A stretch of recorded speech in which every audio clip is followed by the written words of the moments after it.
Paimon never thought she'd see you two together. Nice to see you again, Traveler and Paimon. Oh, we're not interrupting anything, are we? Not at all. I wasn't in the middle of an interview or anything. I was just asking Miss Kuching about purchasing a kite. A kite?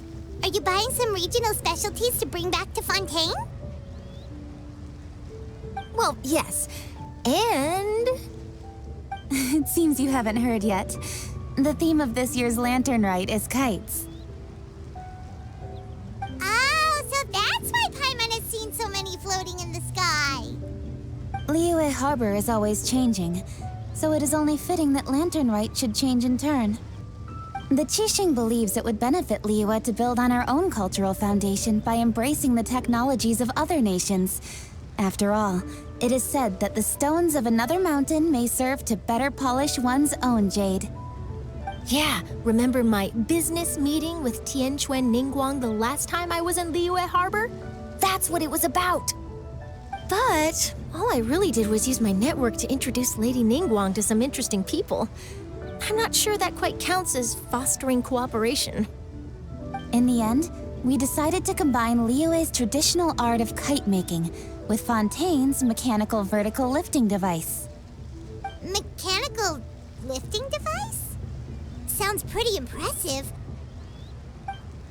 But don't kites just use the wind to fly? Why would you need to add something mechanical? Well, you've actually just answered your own question, Paimon. How high and far a kite can fly depends as much on the weather conditions as on the skill of the person holding the string. But as soon as there's no wind, you can only flail about helplessly like a sweet flower medaka out of water. Experience doesn't matter at that point. Exactly. Liyue is now a nation ruled by humans, after all. It's about time we had the power to make a kite fly, don't you think? Plus, the easier we can make it to enjoy, the more people will want to participate. Right? I also thought it was a novel idea. Plus, it shouldn't cost much to do. With Miss Charlotte's help, everything has gone smoothly. Our new mechanical kites are already available to purchase from a stall in the harbor. We're having trouble keeping up with demand. We also gave quite a bit of thought to the price. We didn't want it to be too much more expensive than a traditional kite. Cool! Turns out you two and Ningguang like playing with toys just as much as Paimon! Toys?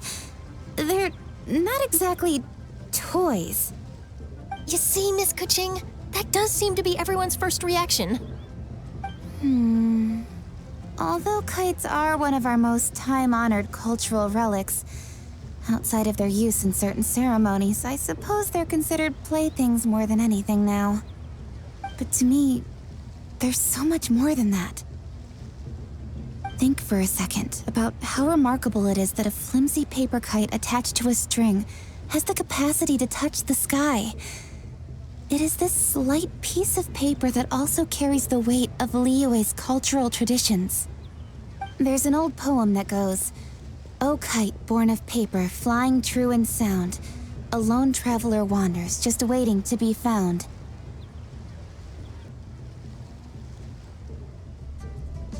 In the past, poets from Liyue used kites to symbolize a feeling of longing, or evoke the peacefulness of idyllic rural scenery.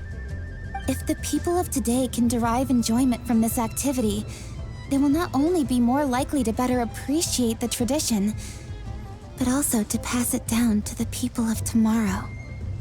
That's the Kuching we know, always thinking 5 steps ahead of anyone else. Well said, Miss Kuching. I've learned quite a bit myself. As long as you're willing to listen, I'm happy to share. I also know quite a lot about the various folk traditions related to kites. For example, whenever a kite blew away, people would say it was the Adepti that summoned the wind to take it away as an offering. That way, you can turn an unfortunate event into an auspicious one. What about something more fun? Do you know anything like that? More fun. Let me think. Oh, I suppose we should first talk about how kites are made. It's another one of our precious forms of traditional craftsmanship. My grandfather told me that back when he was a boy, children learned the art of kite making step by step from their elders. First, you use the thin strips of bamboo to construct the frame. Then, you draw a design of your choice on a piece of paper, paste it onto the frame, and tie on the string. Then, you look towards the sky and release the kite to soar among the clouds. Some people write down certain names or desires on their kites, cut the string, and let them fly free. Others may place particular thoughts or meaning into the design itself. Are certain designs associated with certain meanings? I'm gonna jot all of this down. Well, for example, kites in the shape of a butterfly typically symbolize freedom, happiness, or the desire to break free. Fascinating. What else can you tell me? The scissor-tailed swallow is the most classic design. It symbolizes good fortune and joyful tidings. Different colors also have small variations in meaning. Are these commonly understood meanings and symbols in Liyue? Kind of like the language of flowers in Fontaine. I believe so. Most have probably heard something about it from their elders at some point. If you're interested, Miss Charlotte, I have several books on the topic that I could lend you. They could be a useful reference. That would be a huge help! Great! Looks like I've got the outline for quite the article on my hands. Perfect! We're gonna take a look around. Then I'll show Miss Charlotte to my home for a little while. I almost forgot. The Ministry of Civil Affairs is hosting a kite flying contest on the night of Lantern Rite. If you're interested, you're more than welcome to bring a kite and participate. The rules are simple. Whoever flies their kite the highest and furthest within the time limit will receive a special honor along with a secret prize. I've already prepared more than enough empty film for the event. I can see the spectacle already. Oh, Paimon was on board the moment you said secret prize. Then I'll look forward to seeing your performance. You bet! See you then!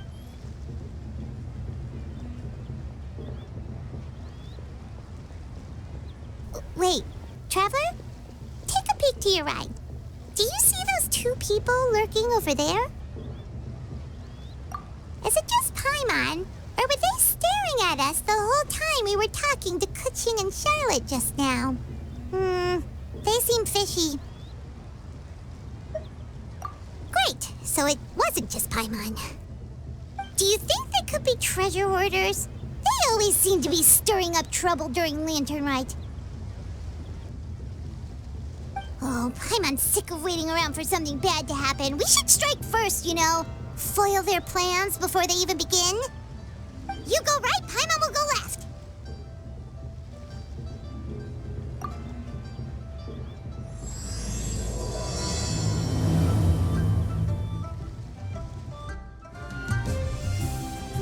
Oh. It is with such an air of urgency that you appear before us. Your comportment suggests you believe us to have committed some heinous crime. Perhaps you could enlighten us as to your intentions. Whoa, where did this fuddy-duddy come from? You should be the one doing the enlightening, buddy. Don't think we didn't notice you eavesdropping. One look and we could tell you were up to no good. Tell us everything, starting with your name. One bears no secrets before two such as yourselves. You stand in the presence of the mighty and illuminated Adeptus, Moon Carver. For the purpose of this foray into the mortal realm, however, you may address one as Hojong. You kidding? That deer's got his head stuck so far up in the clouds, there's no way he'd humble himself down here with the rest of us. You may want to hold your tongue, Paimon. Don't think that Paimon is gonna believe you just because you know her name. Let Paimon Paimon guess, you're supposed to be Mountain Shaper, right? Indeed. Mooncarver and myself have descended upon the mortal realm for a visit. The two of you may call me Jiahu. Huh. Looks like you did your research. But in our experience, the harder you try to lead us on, the more likely it is that we've got a big fish on our hands. We'll go straight to the Millilith and have you arrested for impersonating a deaf guy. Preposterous.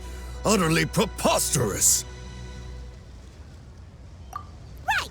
Tell us something that only an Adeptus would know. And it better not be some common knowledge that any person on the street could tell you.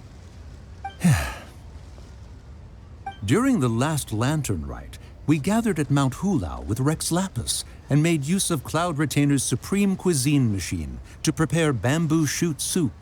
Perhaps you have some recollection? The flavor of that soup was more than enough to whet one's appetite. As such, Cloud Retainer assented to my use of the device beyond that singular occasion, providing other recipes to boot. Since then, one has dabbled in the pleasures of the culinary arts whenever time allows. Dabbled? Upon one's last sojourn to your mountain, did you not immediately attempt to hide the device behind a chunk of amber as soon as one's presence was known? Did one not speak up on your behalf but a moment ago? This is how you choose to repay that kindness? One is simply trying to emphasize the veracity of our claim. That does not mean you should reveal personal matters so readily. They might think one bears no difference from Cloud Retainer. Forget it. One does not have the breath to waste on such petty trifles. That might have been more detail than we needed. Seems like you two are the real deal, and Paimon's sorry for suspecting you. But, for beings as forgiving as yourselves, this is just water under the bridge, right? You indeed have an agile mind. Cloud Retainer was not mistaken in her high estimation of you. Paimon's still curious about something. It's just... Paimon can understand why Mountain Shaper is here, but why did you decide to come to the city, Mooncarver? It's not really your thing, is it?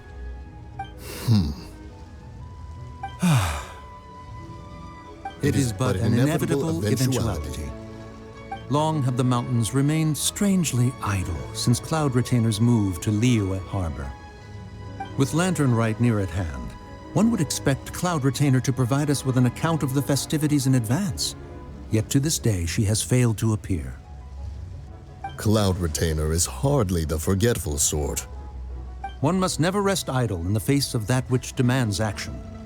And since our acquaintances dwell in Liyue Harbor, we had to travel here in human form to avail ourselves of their aid, Cloud Retainers in this case. But a moment ago, one heard you speak of a mechanical kite of sorts. It appears the essence of the situation has hitherto revealed itself. Now it is time for one to retire back to one's abode. So, you're not looking for Cloud Retainer anymore? Perhaps there are aspects of Cloud Retainer's temperament that remain opaque to young Paimon. Given one's understanding, one can only imagine the anger that now consumes her. Cloud Retainer is of a proud and arrogant disposition. She holds the belief that her skill in mechanics surpasses that of all others. One can be quite certain it is hardly with an open mind that she regards the arrival of this new technology.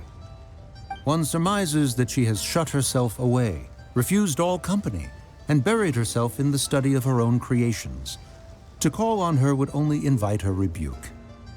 However, if you do happen to cross paths with her over the next few days, do pass along one's regards. Sure, leave it to us. Have a safe trip back, enjoy the scenery, and happy Lantern Rite! Thank you for your kind words. We shall now depart. We got all worked up for nothing, huh? All that trouble, and it turned out to be people we knew all along. Well, it's still pretty early. Let's head over and check out the kite stalls. Paimon wants to see what kinds of kites we can buy to use in the competition. The bigger and prettier, the better. Welcome! Are the two of you looking to buy a kite? Would you like me to go over the different designs? Ooh! A scissor kill swallow! And a butterfly! And oh! This jade chamber design is our newest. It's been selling like crazy over the past 2 days. Does it also have a unique meaning? Of course. The jade chamber symbolizes wealth and abundance. The kite bearing its design is said to bring riches in the future to those who fly it. Oh, now that's Paimon's kind of kite! I apologize for the interruption, but are all your wares in order, Miss Genuine? Yes, they're just over there. The paper, bamboo, and dyes. All the necessary kite-making materials. Wonderful! I'll pack them up and get a guard to deliver the goods to Yilong Wharf for you. Yilong Wharf? Oh, wonder what that place is like during Lantern Rite. Paimon would love to go take a look. Well, if the two of you are interested in going to Yilong Wharf, then could I trouble you to find Gaming and deliver these goods together? Is Gaming the guard you just mentioned? Well, yes. The communications office handles shipments and transports around Liyue. He works for the Secure Transport Agency, one of our sub-organizations. The problem is, many of my colleagues have taken leave during Lantern Rite to spend time with their families. So, our available workforce has seen a dramatic decrease recently. If you were willing to help out, then I could get a head start on my next appointment. You do seem really pressed for time. Oh, wonderful! You will, of course, be compensated for your efforts. Now, at this time of day, Gaming should be somewhere in the vicinity. Just follow the main road until you see the head of a Wushu dance costume. Should be on your right. Be sure to come back if you'd like to buy a kite. I'll even give you a discount.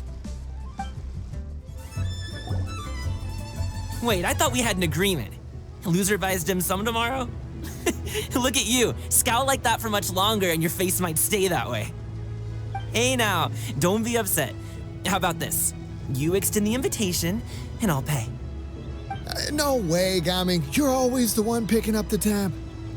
I'm not trying to be a sore loser. I just didn't expect you to come from behind to win like that. That was nothing. All in a day's work, friend. Perfect, Gaming is here. Sorry to interrupt, Gaming. We just spoke to a guy from the communications office who needs you to deliver some goods to Yilong Wharf. Oh, that must have been Longzhou. Looks like I've got work. Gotta go. Sure, go do your thing. Let's have a rematch when you get back. I won't let you win so easily next time.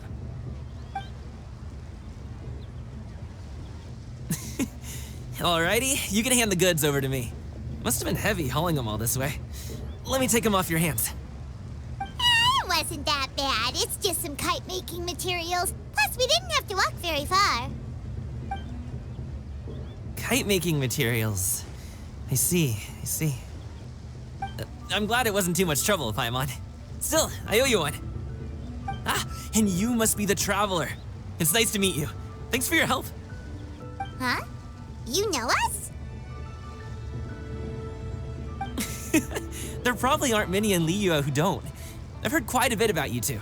You're quite well known around these parts. Oh, and please excuse Longzhou if he forgot to thank you. Take my thanks in his place. He's a good guy. He's just been super busy lately, running around from place to place. Don't be too hard on him, yeah? So, you here for Lantern Rite? Yep, it's always so lively this time of year. We were actually hoping we could tag along to Yilong Wharf and have a look around. Perfect!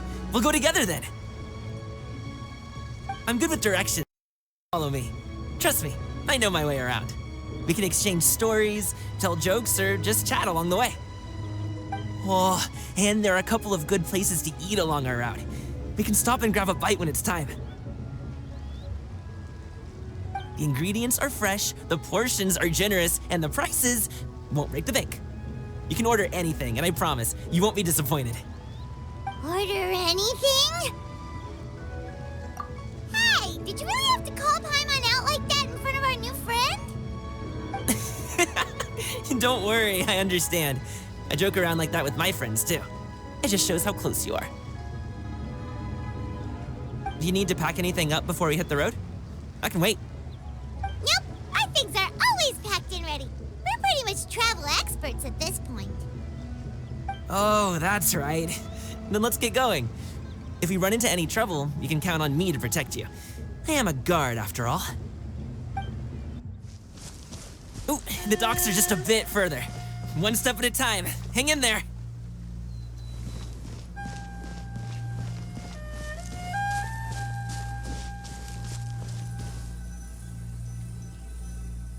Wait, get behind me.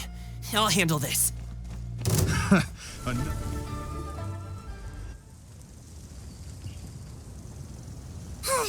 Seems like we really can't go anywhere without running into treasure hoarders, can we? Yeah, it's not uncommon for deliveries to get intercepted. That's why this job needs guards like us. Paimon was impressed by your moves back there. You seem like a real pro at your job. Oh, that's not a skill I learned on the job. It's just a hobby. Have you ever heard of wushu dancing? Really? Wushu dancing is famous in Chunyu Vale. Performers might be invited to promote the opening of a business or to spread good fortune during a holiday season. But I must admit, it has nothing on the popularity of the Liyue opera. I'm also well aware that people in Liyue Harbor aren't exactly jumping at the chance to watch wushu dancing, so it's not something I do full-time. Huh? You have 2 jobs? How do you have the energy to do all that? It's not that tiring. You just have to take a rest. Ah, Paimon gets it, so you must sleep a lot then. Not really. Just yesterday, I stayed up all night playing cards. Oh. Let's go. The docks are just up ahead.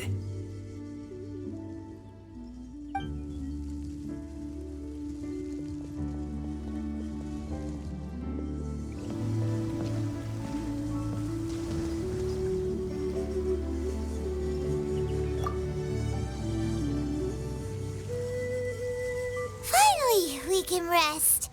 Ooh, Paimon's shoulders are so stiff. And her stomach so empty. Sorry. Did I push the pace a bit too much? I mean, you were the ones who said you were travel experts. Liyue is just too hilly. Floating up and down so much. Where's Paimon out?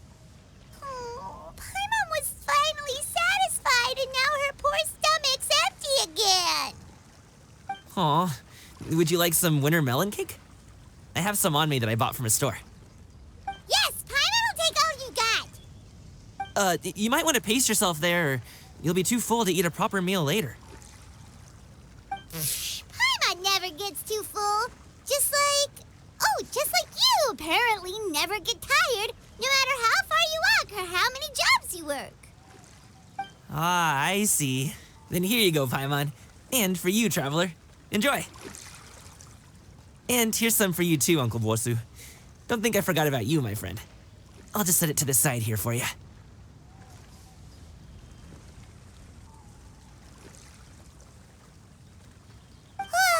That hit the spot. Paimon thought she was going to starve to death for a minute there. That close of a call, huh? I've been eating winter melon cake ever since I was a kid. You can buy them from all sorts of places, whether it's a small vendor on the side of the road or a big restaurant in the city. But each place produces cakes with a slightly different flavor. If you like these ones, I can give you the address of the shop I bought them from. I'll just have to check when we get back. Oh, all my jabbering must be making it difficult for you to enjoy the scenery in peace, huh? Don't be afraid to tell me to zip it for a little while, okay? Really, I won't be offended. It's okay. Paimon is kind of enjoying listening to your chitter-chatter. Aw, a fed Paimon is a happy Paimon, huh? Hey, Paimon can be in a good mood anytime she wants.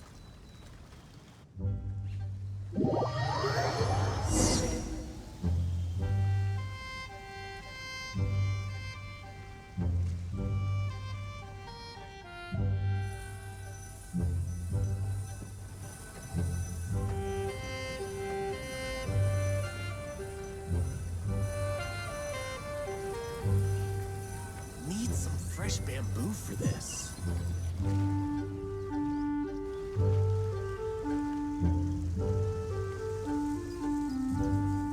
Woohoo! We're here! Don't forget your things, and watch your step as you get off the raft, or you're in for a swim.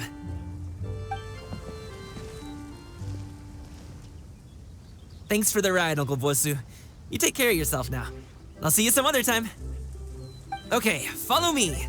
This way is fastest. We'll have to take the elevator up to the secure transport agency.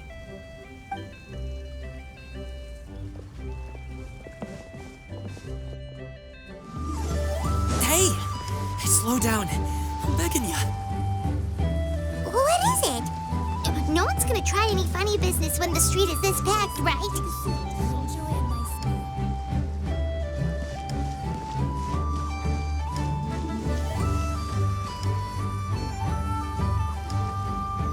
Oh, well, how should I put it? Come on, spit it out! Do you see that group of people over there? Those are my relatives. Wow, you sure have a big family. Once they start buying things, they won't stop perusing till it gets dark. This is bad. They're your family, not your arch enemies. What's there to be afraid of? Unless... Oh, did you do something horrible to them? No, it's not that. I'm just not that good at dealing with my family. It would be best if we could steer clear of them. I'll explain more when we have the chance, but right now, we've got a job to do.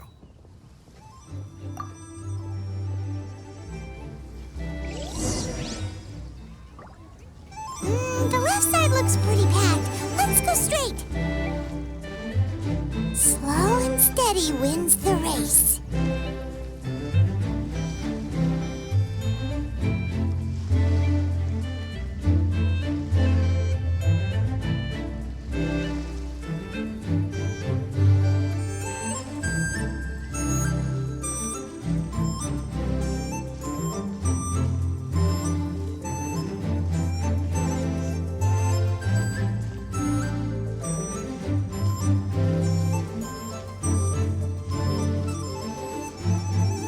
Let's wait here for a second. Maybe my aunt will leave.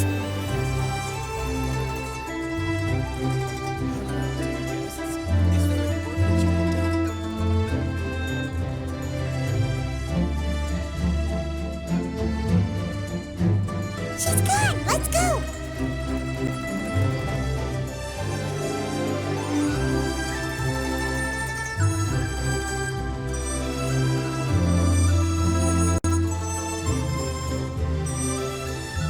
Turn left. Run!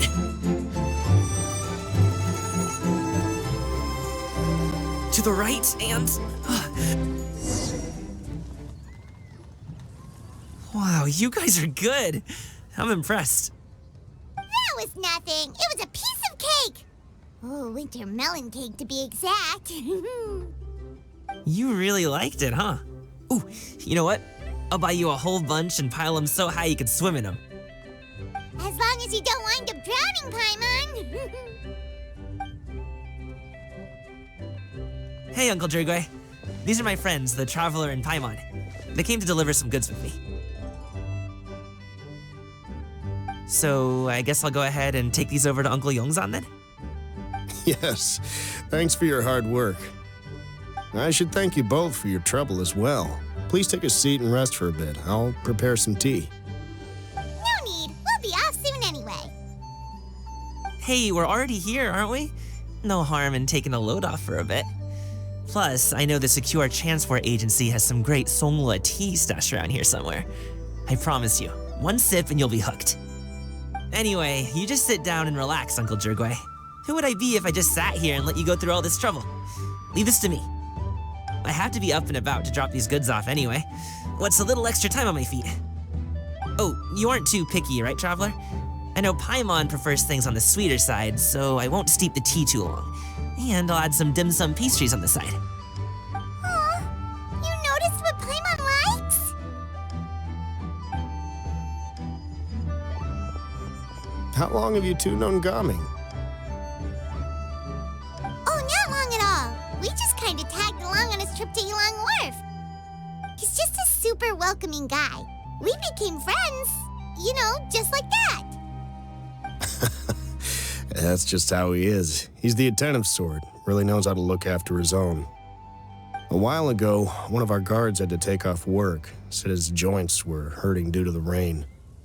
Gaming personally went all the way to Boo Boo Pharmacy to get some medicine for him from Dr. Baiju, then traveled through the night to deliver it back to him.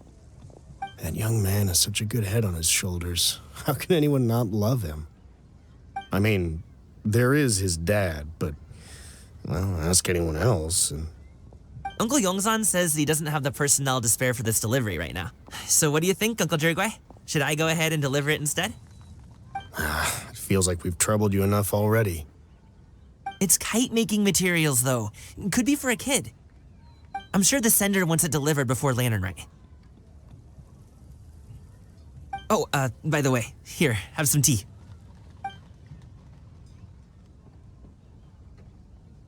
All right, then.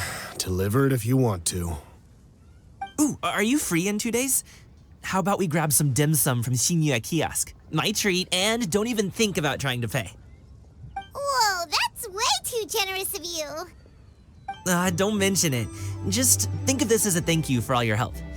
Besides, the thing between me and my family, it's a long story.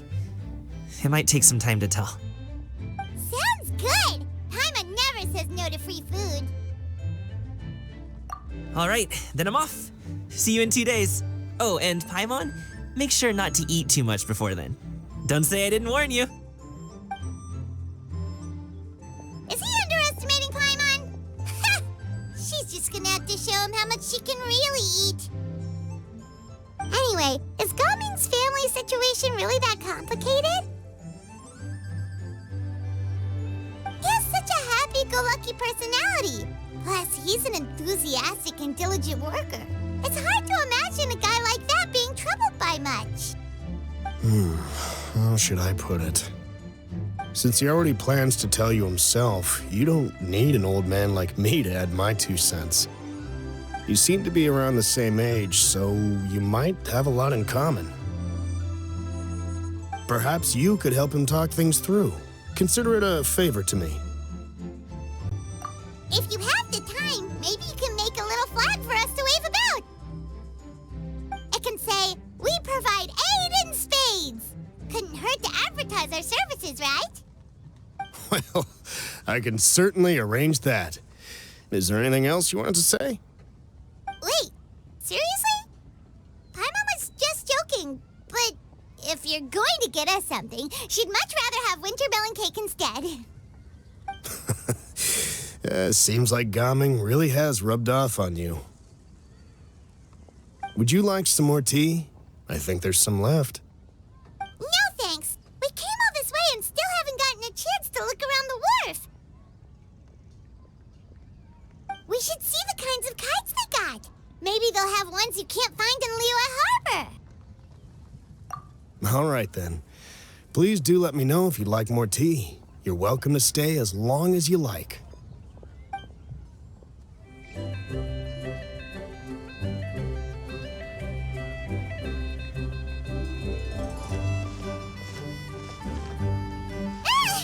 What are you doing here? The way you speak, one might have presumed you were displeased to be in one's presence. Take note, Paimon. You could learn a thing or two about how to respect your elders. Ugh, starting on the elder stuff already, huh? Shouldn't you be back in your cave tinkering away at some kite-related thingamabob or something? What brings you out here? And what's with that huge box next to you? Ah! Paimon gets it. You're here to do some shopping, aren't you? And what of it?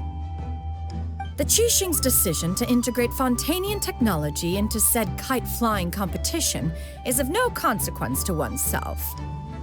Did you expect one to willfully compete against the whimsical trends of worldly sentiment, or perhaps even fall to petty sulking over such? It's not that we think those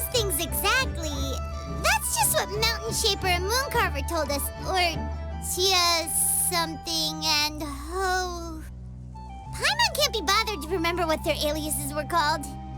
Anyway, they went to Liyue Harbor to look for you. They even asked us to pass along their regards if we ran into you. Tianyun?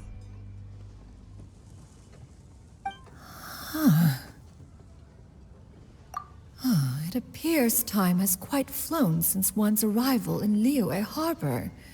How could one have forgotten about those 2 old fossils? One shall have to bring them back some divine herbs to atone for this slight. Nay, given that one has ventured all this way to Yilong Wharf, tea would be more advisable. A great thought has illuminated one's mind once again. One is reminded that certain purchases have yet to be made. Perhaps you two could wait here whilst one performs this task. It'll be but a moment. Huh? Wait, here? You really just gonna ditch us here to watch your stuff? Oh, that woman really just does whatever she wants.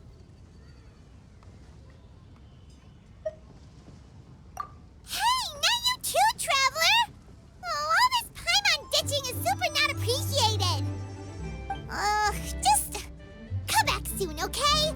Paimon doesn't want anyone to try and steal his stuff.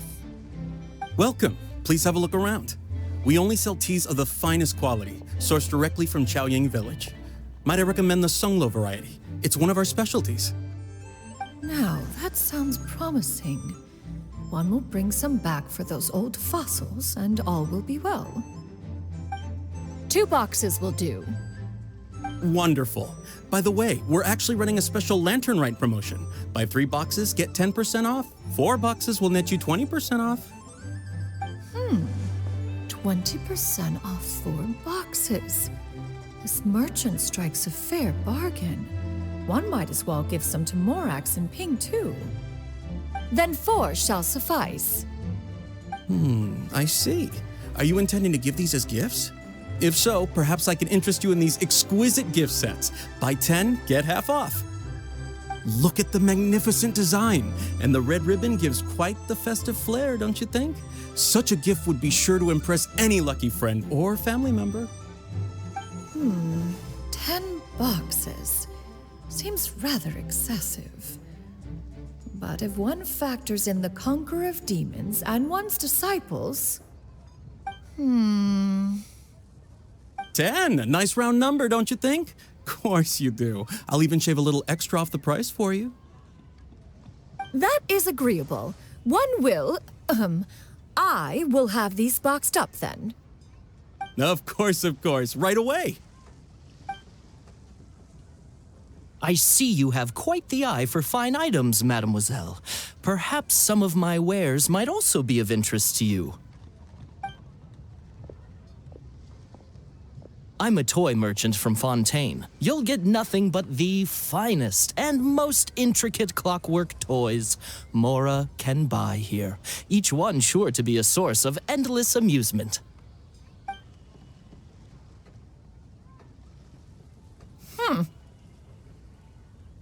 Perhaps you could enlighten me then. When should said amusement be derived? Well, that is, of course, best understood by playing with them yourself. If you could wait just a moment, I can bring one out and give you a demonstration.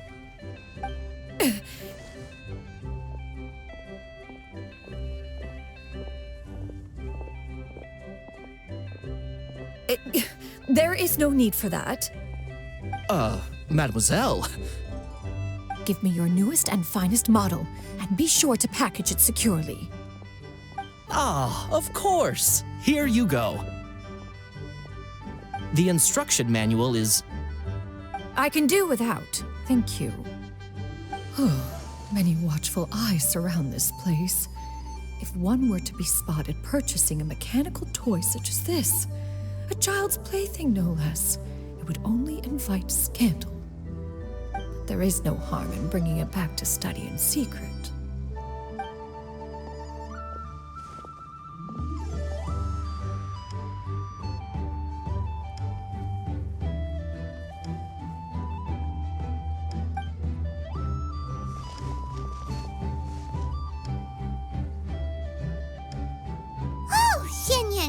Did your shopping go smoothly? Naturally. One may not delight in social interactions, but that does not mean one lacks said faculties.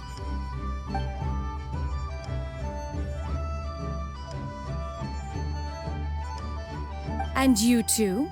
Are you not here to purchase things? We just haven't had time yet. It doesn't look like there are any kite stalls around Elong Wharf, but it does look like there are lots of goods from Fontaine. You are also planning to participate in the kite flying competition, then? One means to say, you along with all the other youths. One has been entreated to share one's kite-making expertise, and indeed, there was little one could do about such persistent supplication. One moment energetic and earnest, and dejected the next. One had no choice but to acquiesce to these requests, and thus, one will be organizing a kite-making workshop to provide personal instruction in this art form. Oh, who will be participating then? Shuyu, Shenhe, Ganyu, and Yayo. Wow, that's quite a few people. Also, this is all pretty well, Xinyun, but it's not like you have to make your own kite to participate in the competition. You can just buy one ready-made and call it a day. Ha! You speak of those equipped with the mechanical lifting device, do you not? 'Tis nothing but a crude piece of mortal machinery. The mechanism that one has developed was the fruit of millennia of meticulous study. Let us not speak of the source of the mechanism's power, but rather its structure. It is composed of materials as light as bamboo and as strong as iron. This composition grants it the lightness of weight to ascend into the sky and the durability to follow the wind for many a mile. It is built with a series of intersecting rods that... Never mind. It is unlikely the two of you will understand, even should one expend the effort to explain. One is better off saving one's breath. It sure seems like you want to talk about it, though. So, will you be attending the workshop or not? Huh? Wait, you've been trying to invite us this entire time? All right then. No need to prepare the materials in any case. One has it all sorted. Arrive at Mount Outsong in 2 days. I shall be expecting you around midday. Are you leaving? Don't you want a guard to help you with that big box of yours? Surely you jest. One goes as one pleases. For what reason would one need to rely on another?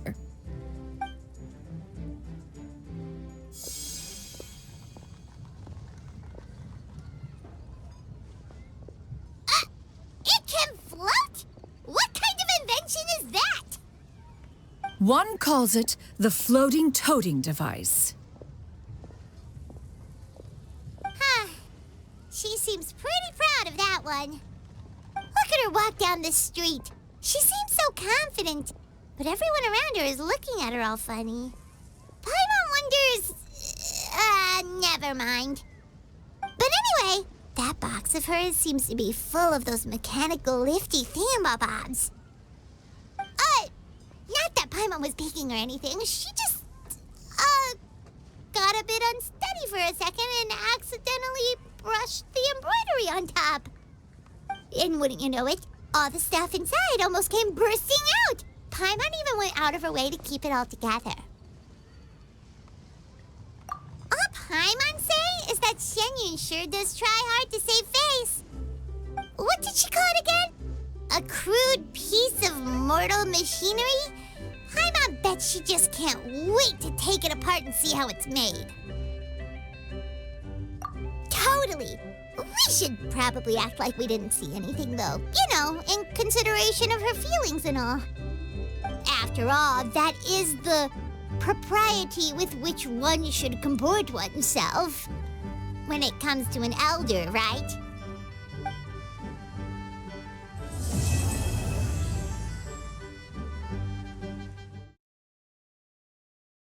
Paimon has never had dim sum at Shinue Kiosk before, but it should be quite the feast for sure.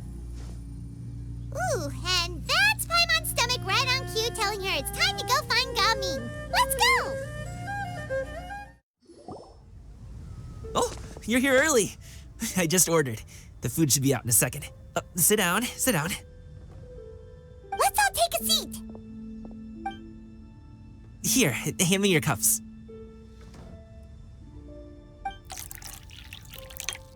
Oh, thank you. Wait, you weren't supposed to drink that, Paimon. That was for you to rinse your utensils. That's a thing?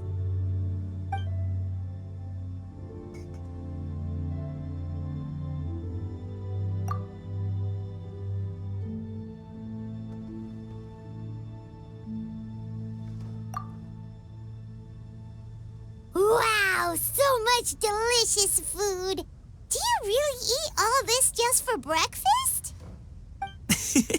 That's just how we do it where I'm from. Most of the time, though, I don't eat lunch after dim sum. Oh, that's good to hear. Paimon doesn't need to worry about holding back then. Eat, eat. If it's not enough, we can always order more. Oh, and there's tong soy coming as well. I don't usually have that in the morning, but, well, since everyone's here, I just had to order it. What about you, traveler? Is the food to your liking? Want some more seafood congee? Let me refill your bowl. Paimon's gonna take you up on that. Fill it up nice and full and make sure she gets a few extra shrimp. Thanks!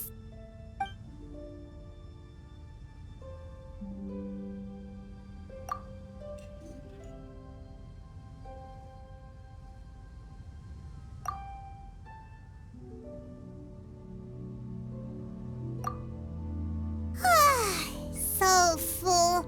That meal was so satisfying, it even gave Paimon some extra brain juice. Oh, listen. Paimon's figured it out. Let's think about this for a second, Gaming. You invited us to this awesome restaurant and ordered a whole table full of expensive dim sum just for the three of us. Well, you must be hiding the fact that you're some young master from a rich family. That would explain why you try to keep your friends and family away from each other. Are you confusing me with Xingqiu? Huh? You know Xingqiu? You sure know a lot of people. Well, when you're on the road as much as I am, you hear all sorts of rumors. Sometimes they're true, sometimes they're not. What it comes down to is being able to tell the difference. More often than not, that means knocking on some doors to find out for yourself. Oh, you truly are a man of many talents, young Master Gaming. Okay, enough with the teasing. Sorry to burst your bubble, Paimon, but you're wrong about my family situation. What? Oh, Paimon thought she was onto something there. My dad is just an ordinary tea merchant. Small-scale stuff, you know? It wouldn't even make sense to mention his business in the same breath as the Feiyun Commerce Guild. My dad, he always wanted me to inherit the family business, to be a merchant like him. But that's just not who I am. It's not who I ever wanted to be.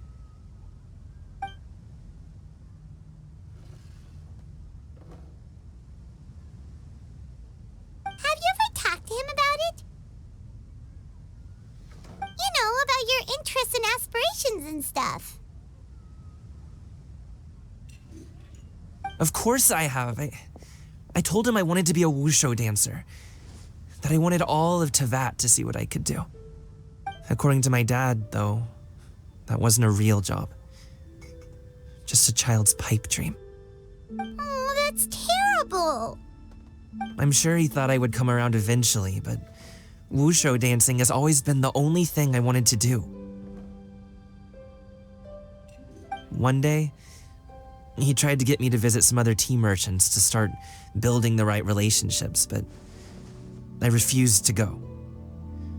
We got into a huge fight. We were this close to throwing hands. In the end, I was so angry that I ran away from home. I haven't been back since. Don't get on my case just yet, okay? It's not like I think I'm completely without fault. No, I know that it wasn't the right way to go about things. But my dad's stubborn. No matter how hard I tried to convince him, it just went in one ear and out the other. There was no changing his mind. I knew talking would only get me so far, but if I made it big in Liyue Harbor, the results could speak for themselves. Coming.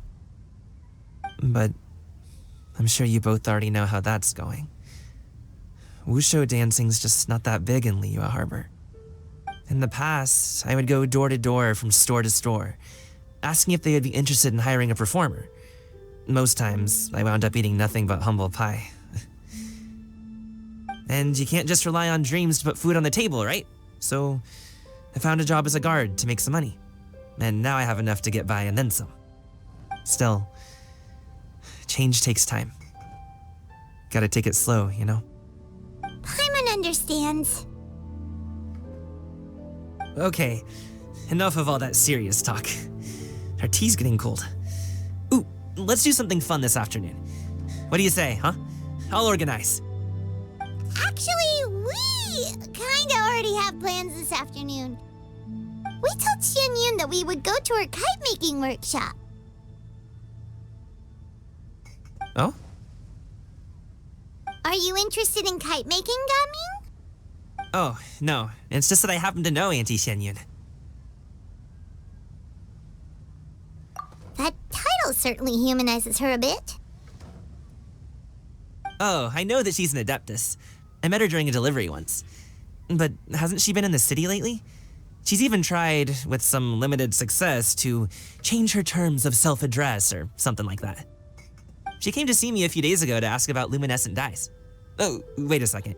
She doesn't plan on putting those on a kite, does she?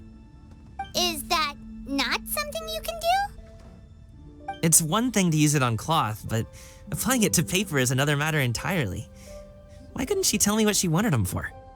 Yeah, she does seem to have trouble with that sometimes.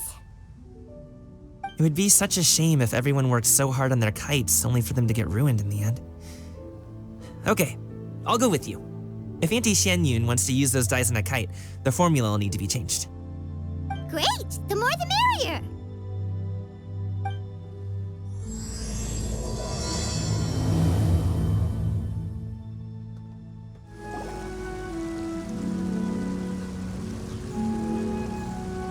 Ganyu! Ganyu! Come on, wake up! Some friends have arrived! Hello, friends.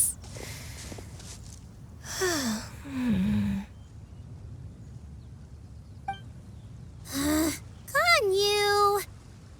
Oh, I have some mint oil. Perhaps we should try that. A guest at Wanmin Restaurant recommended it to me. I've tried it. Its stimulative effects are much stronger than what can be achieved from chewing on mint leaves alone.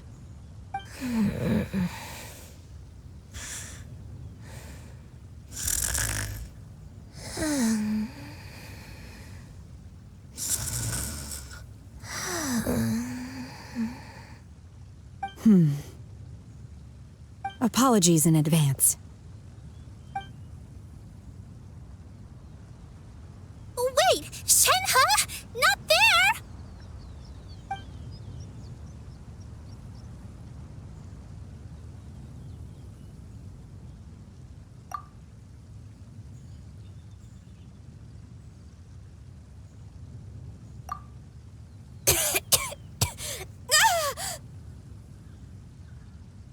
See? It worked. She's awake. Are you okay, Ganyu? Do you need some water? Or maybe something to eat? I'm fine. I just feel chilly all over. Huh. Was it that effective? Chilly, huh? Master always says a cool head leads to a calm heart. So, does this mean that heat's what we need to help you, Ganyu? Paimon doesn't think that's what the expression means exactly. I feel a bit better now. Was I asleep? Must have been around the time I usually take my midday nap.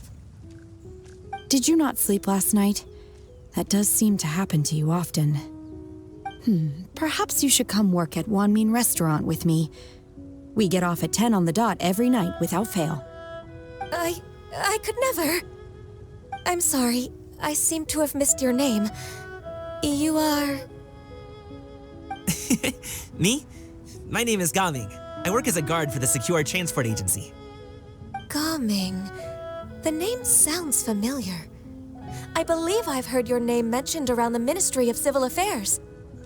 People tell me you're an extremely enthusiastic worker, and you are very generous with your help. Well, you know me. Or, I guess you don't. My name is Ganyu. This is Shenhe, and this is Yao Yao. It's an honor to finally meet you all. Oh, you must be here for Auntie Xianyun's kite-making workshop, right? Yes. I have neither made nor flown a kite before. As long as Master is willing to teach, I am willing to learn. Me too. I want to participate in the kite flying competition with my best friend. Plus, it's more meaningful if you make the kite yourself, right? Your best friend didn't come with you? Well, Chi-Chi's been super busy helping Dr. Baiju lately. I'll meet up with her later and give her a huge surprise. Oh, I also brought bandages and ointment with me today. It's easy to cut yourself when working with bamboo, so I thought I should come prepared. Wow, you're really thoughtful. As for myself, I'm afraid I lack some of my companion's enthusiasm. I was originally planning to buy a ready-made kite and just enjoy the festive city atmosphere with everyone. But Cloud Retainer is always going out of her way to look after her juniors, wanting us to have the best there is. She always puts us before herself. It was so thoughtful of her to arrange this workshop, so I simply couldn't let such consideration go to waste.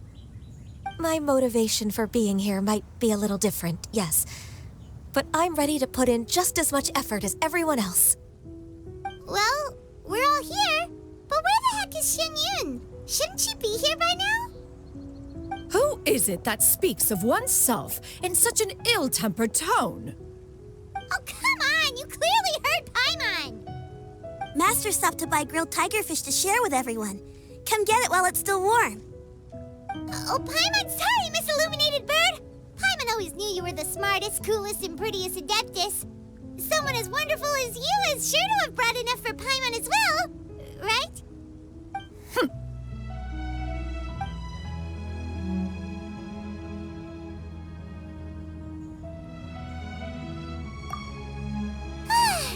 So delicious. Paimon's life is complete. It appears that we've ended up with quite a few participants indeed. Go ahead and divide yourselves into small groups. The materials are over here.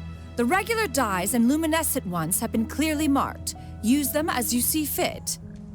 As for how to make the kite, one assumes you all made sure to listen to the instructions one provided while we were eating. Yes? Are there any questions? Paimon may have focused a little too hard on the eating and less on the listening. Paimon knew she could count on you, Traveler. One will wait under this tree and avail oneself of the cool air while one digests. Do not hesitate to seek one's company if you have any trouble, questions, or simply want to chat. We're not in any hurry to get started. Why don't we go see what the others are up to? Hey, Gaming! Want to team up? Huh? Wait, I have to participate? I thought I'd be done for the day after adjusting the dye formula. You're that unenthused by kite making, huh? That doesn't seem like you. No, it's not that. It's just... it would take too long to explain. I guess I'll just make one then. What shape should we go with? How about a butterfly?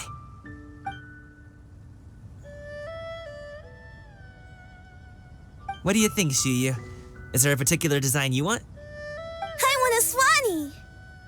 That might be a little hard to pull off. True, but I still want to try. They're super cute. Okay, it's decided then.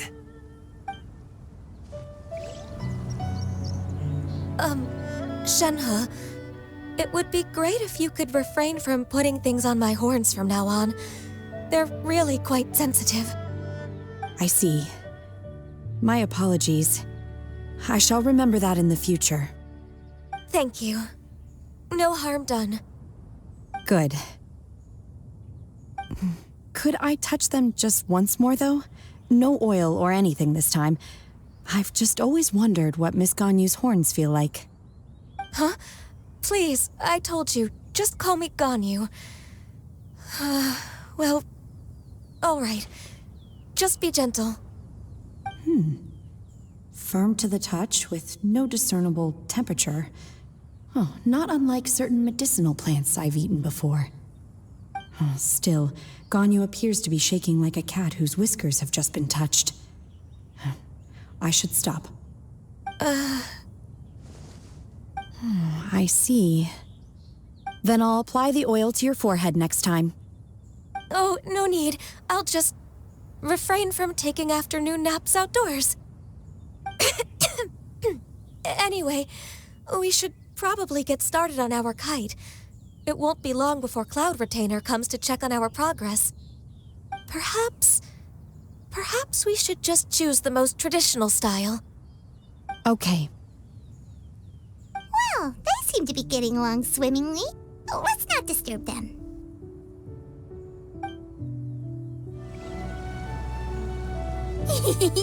Auntie Cloud Retainer, look! Am I doing it right? Very good. Your frame is nice and sturdy. This design, is it a finch? Yep. One is looking forward to seeing your finished product. What color are you going to make it, Yao Yao? I haven't decided yet. If I make it blue, it'll be more like my friend. But if I make it gold, it'll be more like me. If you are asking for one's own opinion, one would advise choosing gold. When giving a gift, the key consideration is the recipient's feelings, is it not? One imagines your friend would much prefer a kite that reminds them of you. Oh, hey, I never told you the kite was for Chi-Chi. How did you know? With age comes wisdom, child. One simply has a way of knowing things. Oh, cool. Thanks, Auntie Cloud Retainer. I'm gonna start painting it gold right now. Good. One will watch. You two seem strangely unoccupied.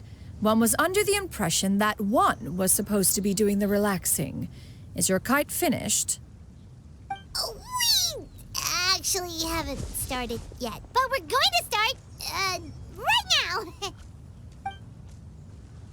We should get started on our kite now. Let's go. Once I get better at making kites, I'm going to make one shaped like Uruguay. You gave him to me, and he's just the best. One is pleased that you like the gift. The scissor-tailed swallow sure takes a lot of curved bamboo rods to build. Ugh! It broke. Gaming, can I do the coloring? Sure. I'll go ahead and make the frame for you. First, we have to decide on the shape. Hey, what are you laughing at? Oh, that's not a completely crazy idea. If nothing else, a Paimon-shaped kite could at least make sure you never get lost on your travels and always find the tastiest food and funnest things to do wherever you go. Maybe we're not exercising enough artistic license. Ooh, we should exaggerate this a bit. How about this? The word Paimon means the guardian angel of travelers.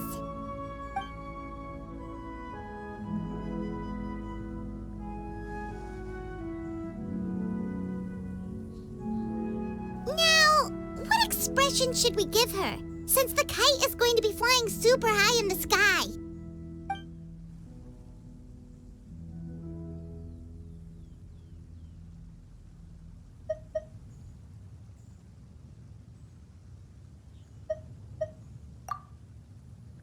Ooh, like this?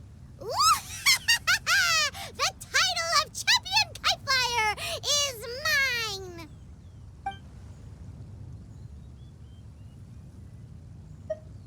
Since the kite is going to be flying super high in the sky.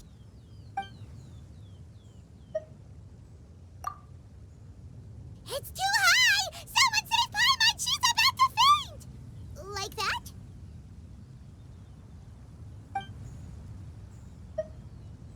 Since the kite is going to be flying super high in the sky.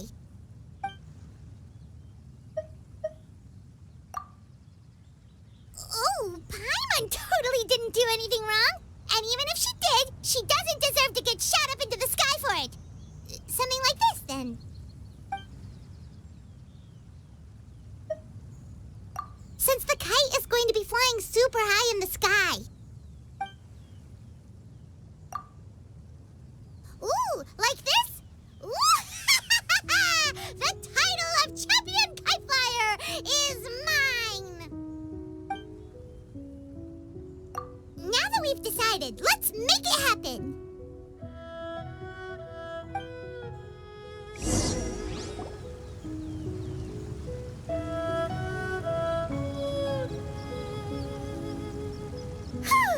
It's done! Paimon has to say, Kite Paimon might even rival real Paimon in terms of cuteness. Now we just have to attach the string, right? All right, gather around, everyone. Oh, Shenyun's calling us!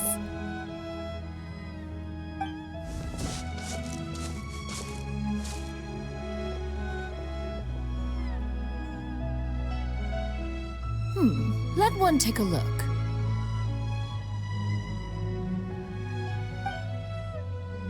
Wow!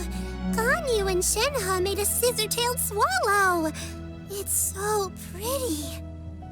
Yep. The coloring makes it look a lot like Master.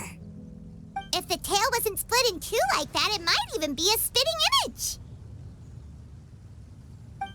If you look closely, there are a few spots where the colors go outside the lines. Did you doze off while painting it, Ganyu? I did the painting. I stared at the paper for quite some time, but I simply could not recall the coloring of any bird. Except Master. Or should I say that I'm too familiar with her crane form? Even when she stands before us in human form, all I can see is blue and white.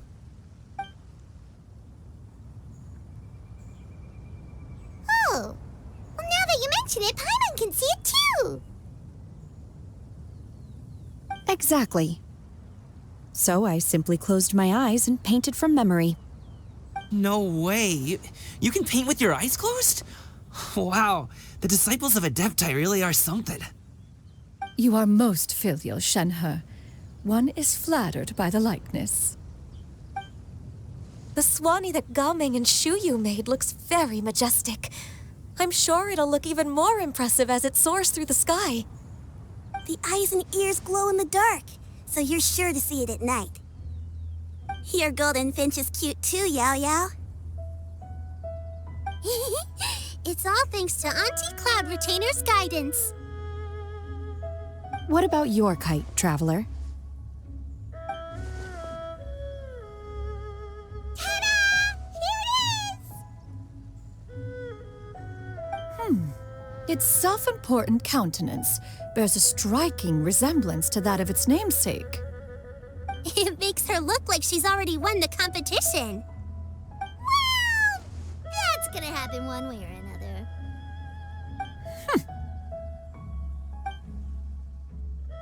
Is that the Jade Chamber? Oh?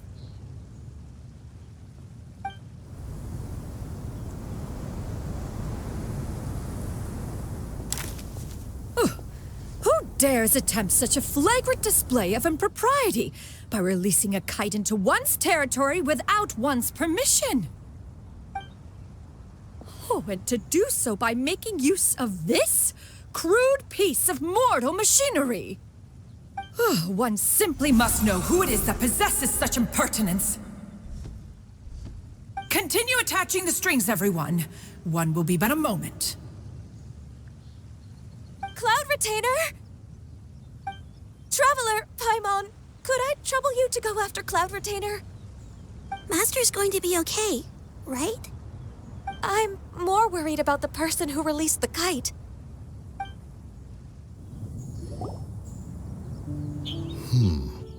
This Fontanian device of mechanical motion is quite curious indeed.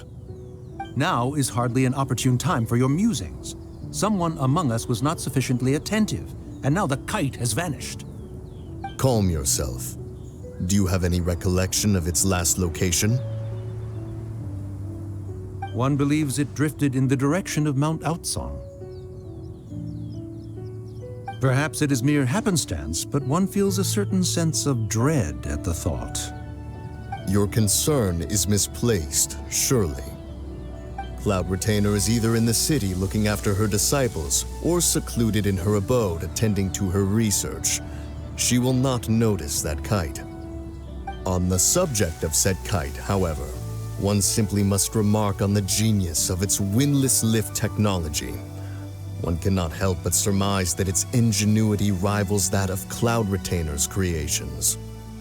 Still thy tongue. If Cloud Retainer were to hear you profess such a thing, we can both say farewell to any further use of the supreme cuisine machine. One presumes that this kite belongs to you. Huh? Regard the situation with which we are now confronted.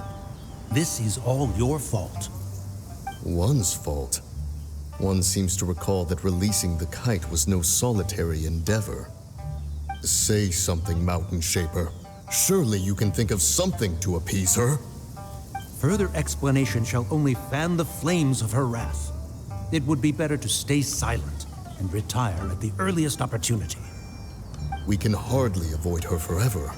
That may suffice during Lantern Rite. But what about the Moon Chase Festival? Sooner or later, she will discover our true identity. Hello? Go retrieve the kite. Absolutely not. You retrieve it. That is not our kite. Oh, so an adeptus such as oneself is mistaken then? Ah, you're an adeptus? Please forgive us for any impropriety. I truly possess no inkling of who could have released a kite into your esteemed domain. Pray, who could be responsible for such wanton behavior? Verily, verily, we were but delighting in the surrounding scenery. This locale is home to such exquisite... mint! Well, and if that's all, then we'll just be on our way.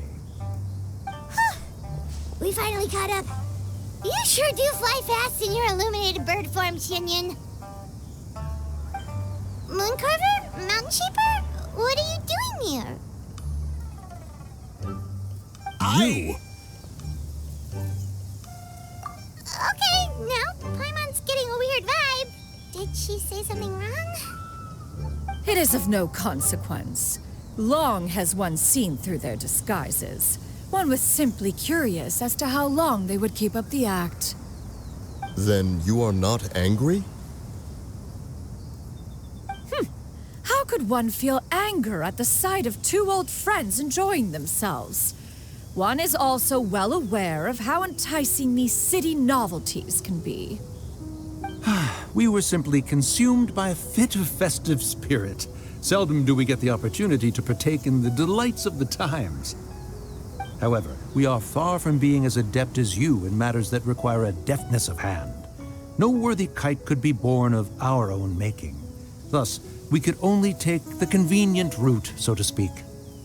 Your prowess in mechanics is unparalleled, Cloud Retainer. You wield the wind and waves themselves. Your singular talent stands unmatched across the land. Of this, we are well aware.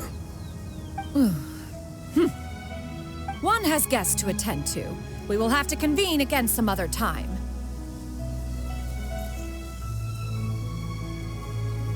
Traveler, Paimon, do try to keep up. We're leaving already? All this flying from place to place is wearing Paimon out. It seems that one's concern was misplaced after all. Then, should we continue flying the kite? A splendid suggestion, but it would be advisable to change locations.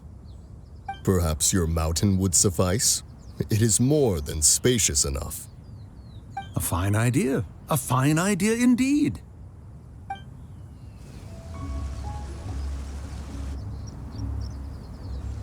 They're back.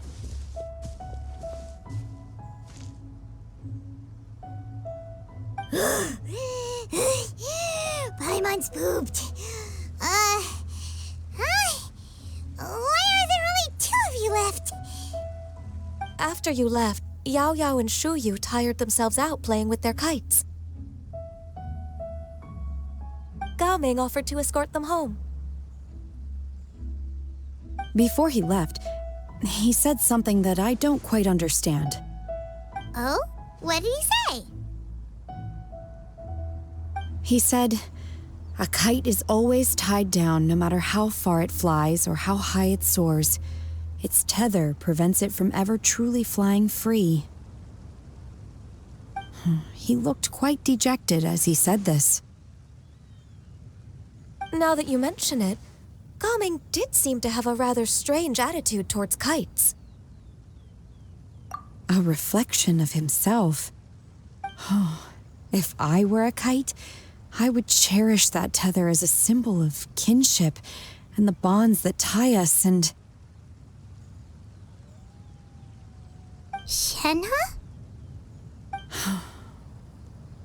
It may be an exceedingly slim and distant connection, but lose it, and you lose that which links you to home.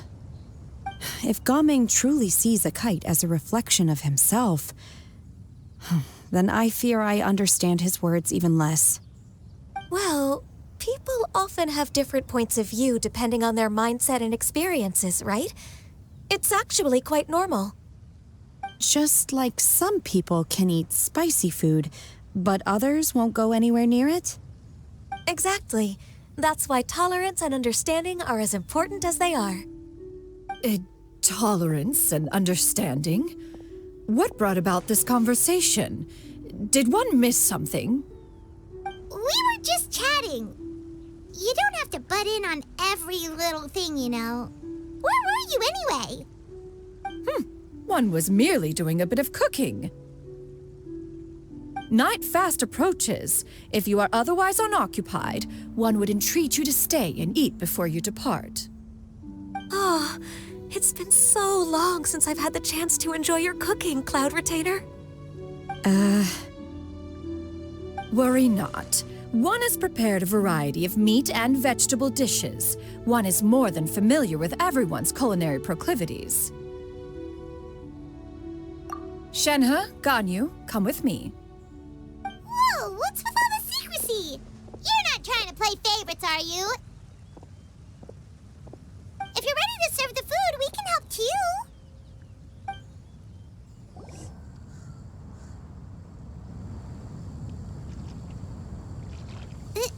This is...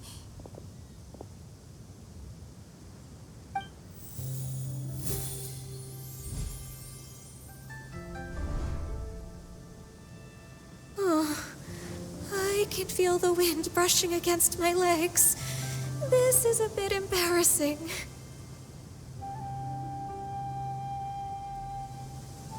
Is the headpiece secure? I should have asked Cloud Retainer to check before I stepped outside.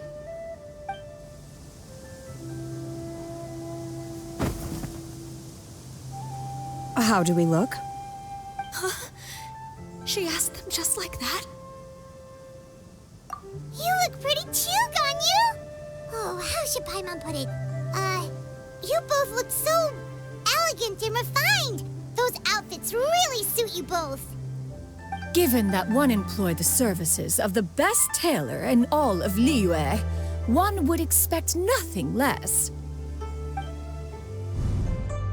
What colors have you been partial to lately, Shenhe and Ganyu? Lately? Why is Cloud Retainer suddenly asking about what colors we like? I like black. One is gratified to see one's disciple has inherited one's own tastes. The color black doesn't get dirty easily, a virtue I've come to value recently. And you, Ganyu? I favor blue and black. And the material is sufficiently comfortable, yes? Yes, very. I simply cannot thank you enough, Cloud Retainer, for this gift, and the kite, too. Thank you, Master. One is content as long as you are pleased with the gift. One hopes these garments will see much use.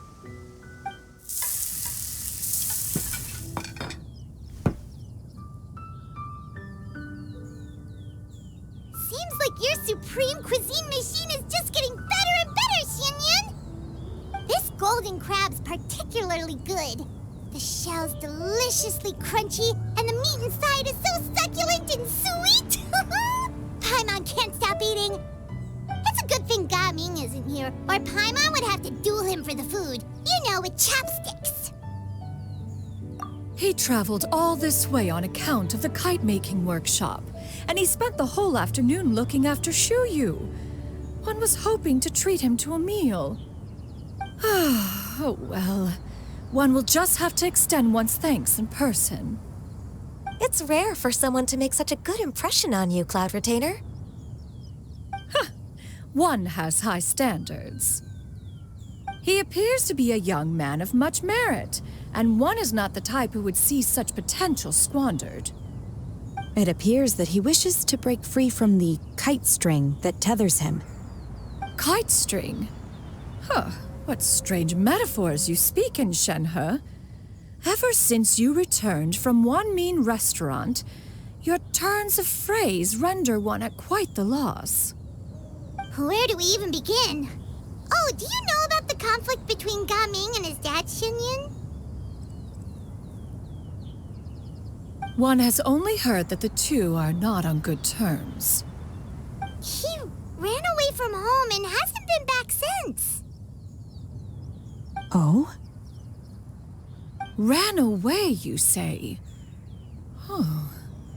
One believes we would all benefit from a more thorough retelling. Start from the beginning.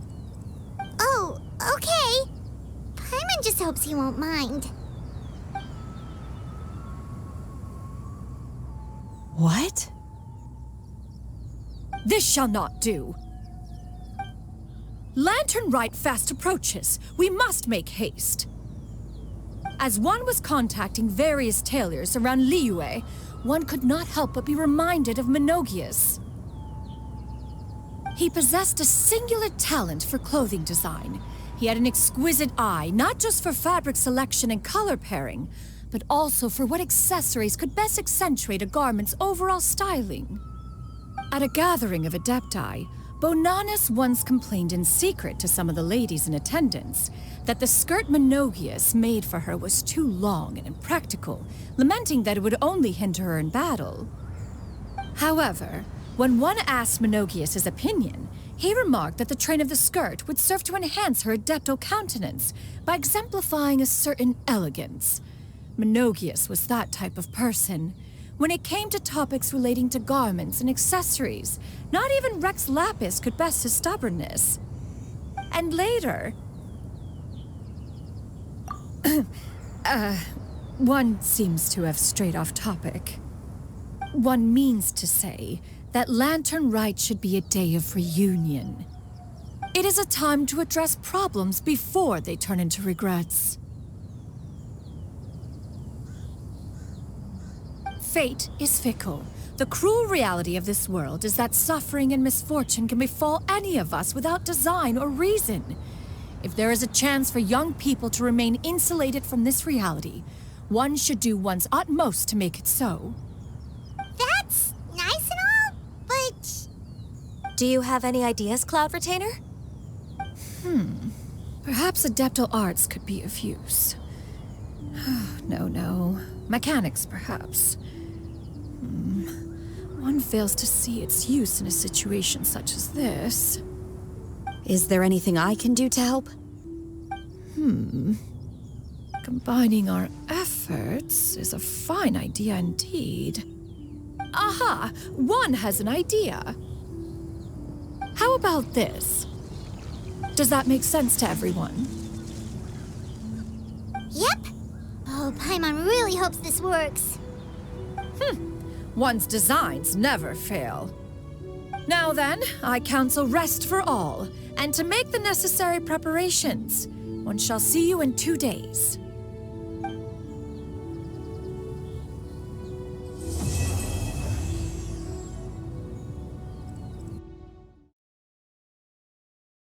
Life is full of Time to carry out possibilities. the plan!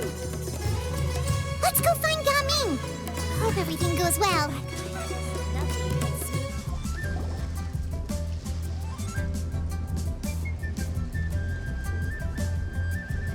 Hi, Gaming! Paimon sees you've certainly gotten an early start this morning. Playing games already, are we?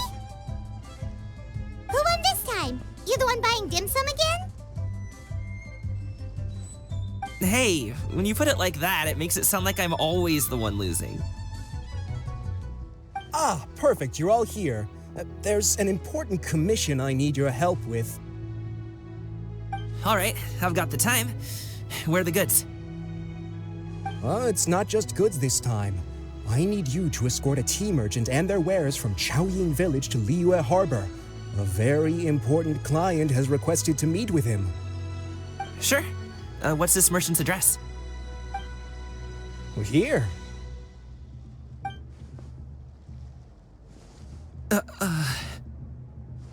If the client's that important, then this must be a very crucial, very pressing commission, right? Of course, the sooner you complete it, the better. I would advise you to depart as soon as possible. All right, don't work too hard now, Longjo. We'll set off then.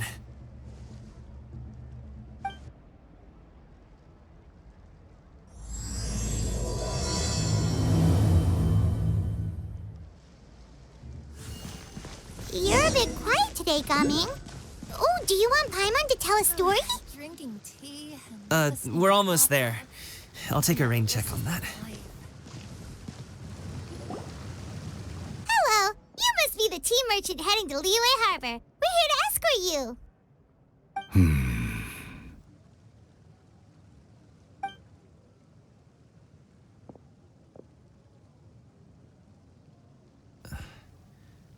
Dad?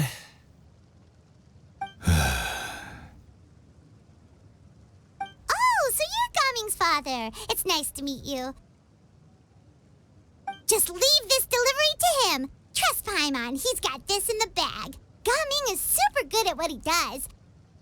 Everyone at the Secure Transport Agency says as much. Even the Ministry of Civil Affairs has nothing but good things to say about him. Seems like you've made some sort of name for yourself, at least. The goods are all in order? Yes, they're all here. Then let's get going.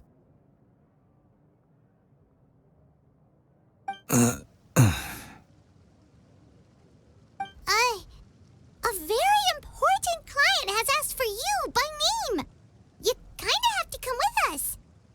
Paimon doesn't know how we would explain ourselves if you just didn't show up. Plus, you'd be missing out on a huge money-making opportunity. I see. I suppose I will have to trouble you all to escort me, then. Let's go. We've been walking for so long. Is anyone tired? How about we stop and rest for a bit? I'm fine. Gaming, don't you usually have some delicious snacks on you? Come on, bring them out so we can share them. I'm fine. Thank you. But the winter melon cake he gave us last time was so delicious. Have you ever tried it before, Mr. Ip? Paimon.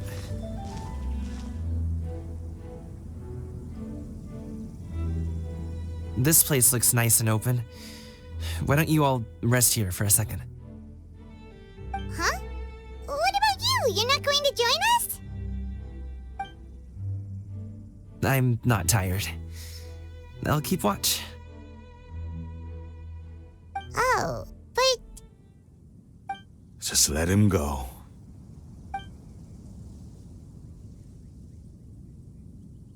Okay, we'll just share amongst ourselves then. Did you know, Uncle Ip, that the flavor of these cakes changes depending on... Halt! Who goes there? It appears that one's movements were overly conspicuous. Enough of your musings. Focus. Focus on the matter at hand. Present your exquisite ornaments at once. Indeed. Bring them forth readily and without protest. Ah! What do we do? It seems as if these two are acting alone. It won't be difficult to subdue them, but they might have something else waiting in store for Dad. The best way to keep him safe is... Leave this to me. I'll handle them. Traveler, Paimon, take my dad and the goods away from here. No, Gaming. It's too dangerous. This is what I do.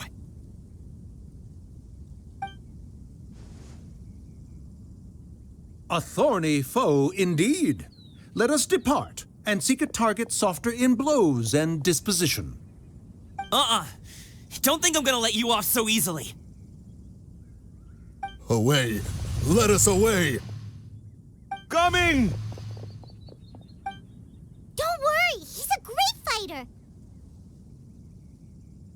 Paimon's even seen him take down a dozen or so treasure hoarders all by himself. But Coming, If he had just stayed by my side and learned the family trade, he wouldn't have to put himself in such dangerous situations. We just have to trust him. Let's go on ahead. We'd best get away from here, in case there are other bandits in the area waiting in ambush. All is going to plan.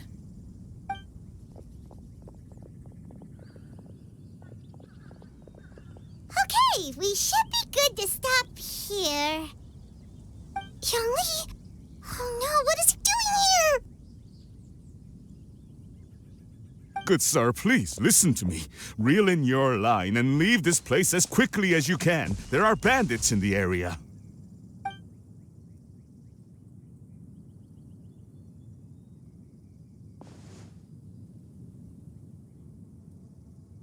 Bandits? Acting in broad daylight?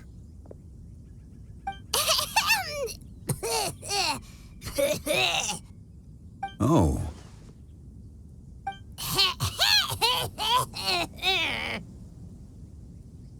Ah, I see. It appears many people are catching a chill as of late. If your throat is bothering you, Paimon, perhaps some tea and rest are in order. Nope, no need. Paimon's fine. She just, had some cake stuck in her throat.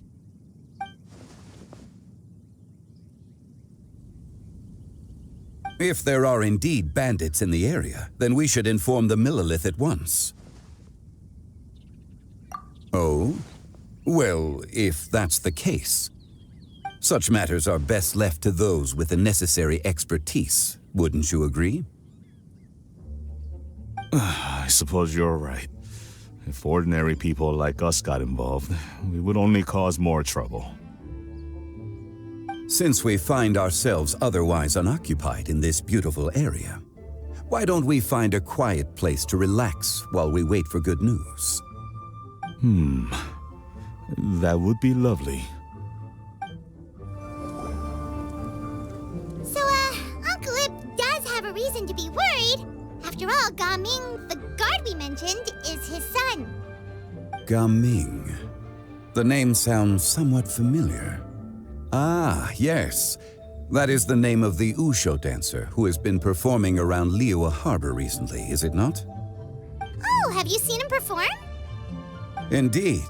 I cannot help but admire his skill. He truly encapsulates the spirit of the Suani. Usho dancing has become more well-known in Liyue Harbor recently. However, although performers are seeing budding success, they have no doubt had to face many hurdles along the way. Ones not so easily understood by spectators such as ourselves. If you ask me, what truly deserves admiration is perseverance in the face of adversity. That is a rare attribute indeed. I have heard many of my acquaintances praise Gaming for his kind, selfless, and courageous disposition. To have a child so accomplished and upright, you must be a very proud parent indeed, Uncle Ip.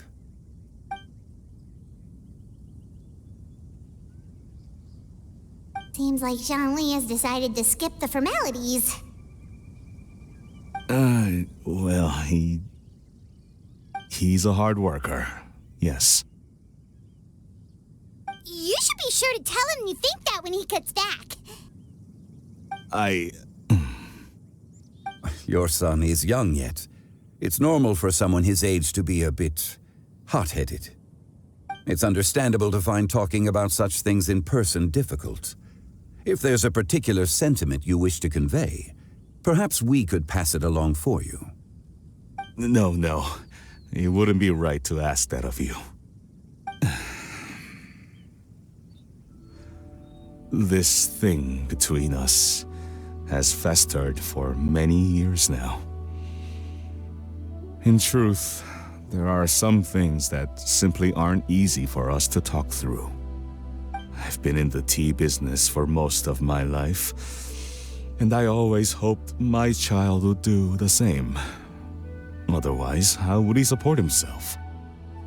Over the past few years, I heard how well he was doing for himself as a guard. How his work was taking him to farther and farther off places. I also heard that he never gave up on wushou dancing. It made me happy. But I was also worried. When you're young, you can handle all that physically taxing work and manual labor. What young person isn't capable of making a living that way? My concern is what happens when you get old. Every time I get to thinking like that, I cannot help but be reinforced in the belief that I was right. That I was right not to give in. I often regret introducing him to wushou dancing as a kid. If I had known how things would turn out, I would have never taken him to see those performances in the first place. It is only natural for a parent to strive to send their child down the right path. No one would begrudge you that sentiment, Uncle Ip. You need not worry. You seem quite young, Mr. Zhongli. Yet you speak with such wisdom. Perhaps I have misjudged your age. Your words are too kind. Truth be told, one of my old friends has several grown daughters. Rather than fretting about their future, however, she prefers to let them find their own way. Then she is more easygoing than I could ever be. I fear I lack such an open mind. I meant to say earlier, there is no need to be so polite. Feel free to call me by my name, Ipdak. Sure. So, do you also think I fret too much, Mr. Zhongli?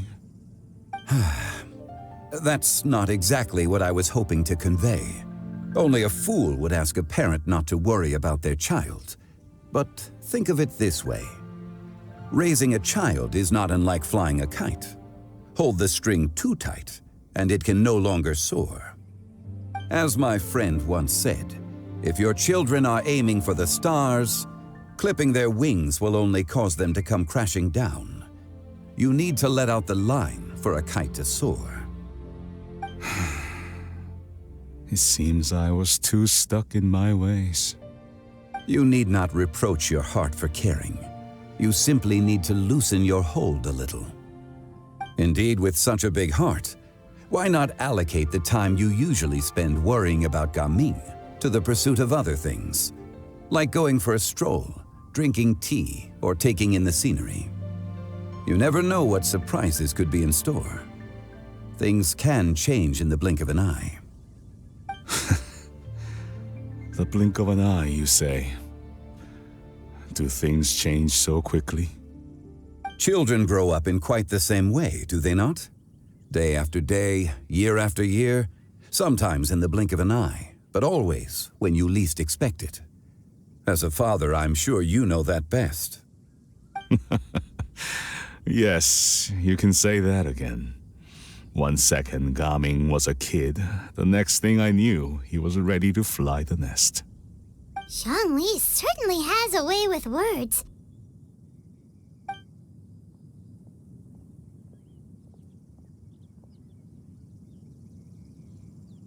Oh, Gaming is back! Hey, Gaming, we're over here! Dad, Traveler, Paimon. Good, you're all here. Oh, and Mr. Zhongli from the Wangsheng Funeral Parlor? You're here too? A fated meeting indeed.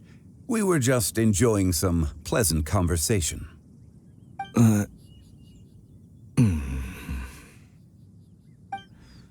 Is everything resolved? Well, you could say that. What does that mean? Traveler, Paimon, come with me. I need to talk to you. Huh? Oh, okay.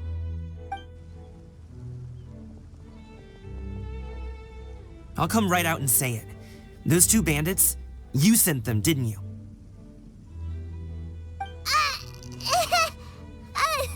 So, that's how we're starting off? Can't look me in the eye, huh? Guess I'm right then. Okay, but how did you know? At first, their mannerisms seemed a bit stilted. But once I got close, it was obvious that they possessed great skills. I was right on their tail, and it should have taken only a few steps to catch up to them, yet somehow, I was never able to close that distance. People with that level of skill would have gone about things differently from the start, like sneaking up on us while we were distracted. Unless, of course, their real motive was to lure me away from the group all along. Wow, you're pretty quick on the uptake. I just have a lot of experience. I've dealt with many a ruthless bandit in my time, but I've never seen ones like them. In the end, I told them they would make good guards if they ever wanted to get back on the straight and narrow, and that they could hang out with me in Liyue Harbor anytime. You ever consider you might be a little too good at making friends? I'm guessing you guys were trying to help resolve things between my dad and me? I appreciate it, I really do. But this conflict between us has been going on for a long time. Even if those two were real bandits, and I was able to subdue them and show them what I was capable of, it wouldn't change anything. You've seen the way he talks to me. It's not like that at all! Your dad really cares about you. You should see the way he talks about you when you're not around. Zhongli was talking things through with him, and he nearly agreed to let it go. You don't believe us? He won't let it go. He can say as much as he wants to other people, but he won't talk to me. I'm certain of it. You told us you wanted to prove yourself to your dad. Why don't you tell him about all the hard work you've done these past few years? Will that even do anything? I'm not sure talking is enough. You won't know unless you try. Just like how you won't know if something is delicious unless you taste it. Listen to us. It's time to put these people skills to good use. You can make friends with anyone, so why not your dad?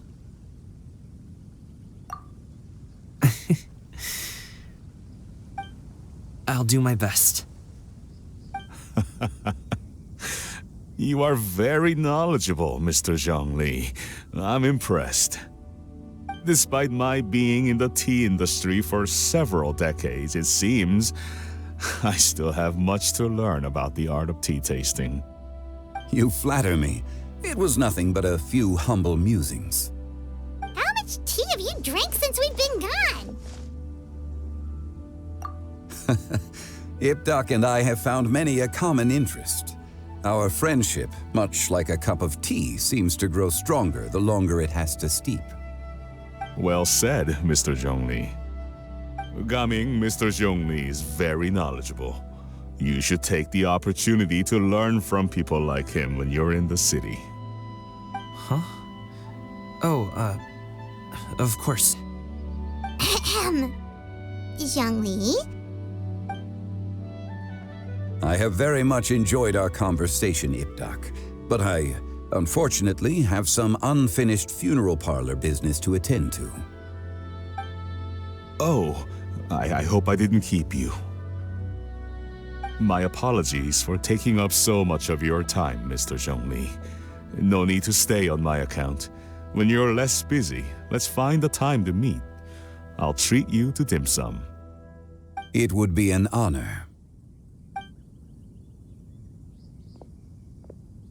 We'll see you off, Zhongli.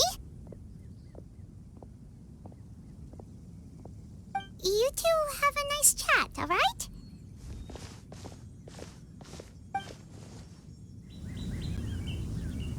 Thanks for helping us talk things through with Uncle Ip.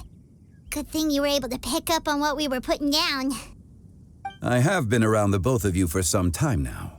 You could say I have a certain level of expertise in that regard.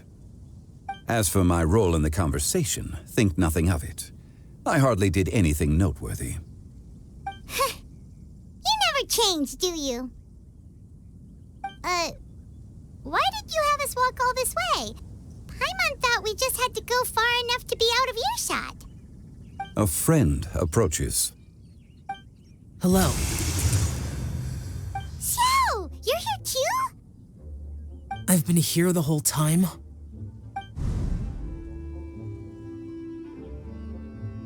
A ghostly kite. Could that elusive Director Hu be coming to Wangshu Inn once again? What is she doing here? I suppose it matters not. Given her relationship with Rex, well, Zhongli, I might as well go pay my respects.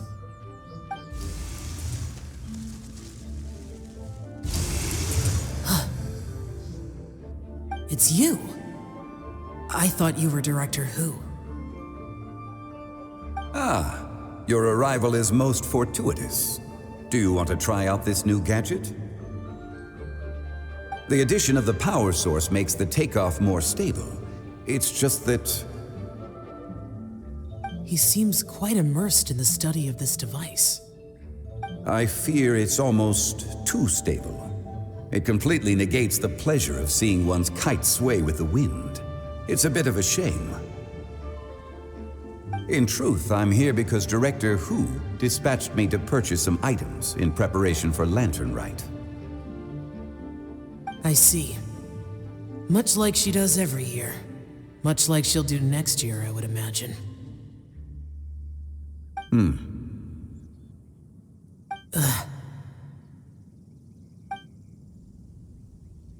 Am I wrong? Or has she once again sent you out to buy, what is it, sesame oil or something? While we're on the subject, I do wonder why she is so obsessed with using sesame oil in the preparation of mixed vegetable dishes for Lantern Rite. A recommendation from Xiangling, perhaps. What do you think, Xiao? I've only met Director Hu a few times. I'm hardly the best person to ask. Ah, and is that not a sign that you should visit Wangsheng Funeral Parlor more often? It wouldn't hurt to grace the parlor with your presence now and again, when you are otherwise unoccupied. This one here is a traditional kite, one without any equipped mechanical device. Director Hu tasked me with studying the differences between the two to determine which one is of greater merit. Many hands make light work. Perhaps you could test out the other kite for me? All right. have made my comparisons.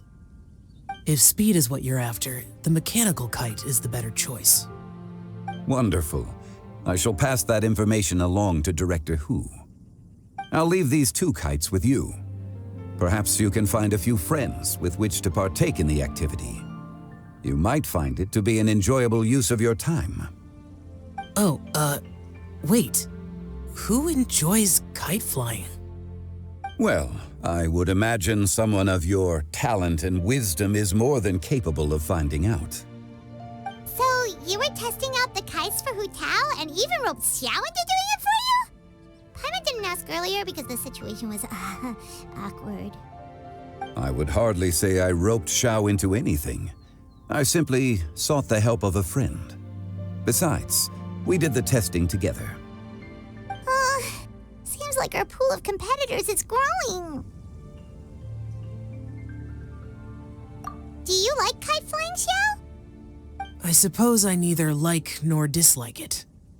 Although, watching a kite gradually ascend into the sky does bring me a certain peace of mind. Perhaps they're a bit like Xiao lanterns in that way. Kite flying is also a pleasant form of relaxation. Have you ever thought about making a kite, Xiao? Cloud Retainer taught us how. We can teach you if you want. There's no need. Menogias was the only Yaksha among us who had an interest in matters of ornamentation and design. When Lantern Rite is over, come find me near Pervasi's temple if you have the time.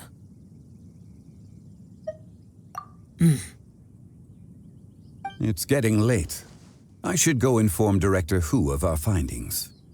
How's she been, by the way? Be sure to say hi to her for us. The last time I spoke to her, she mentioned that she would be visiting Chaoying Village in a few days. If you have the time, perhaps you could also make the trip. If you happen to run into her, you can pass along your regards in person. We'll keep that in mind. Take care, Zhongli. See you later. See you next time.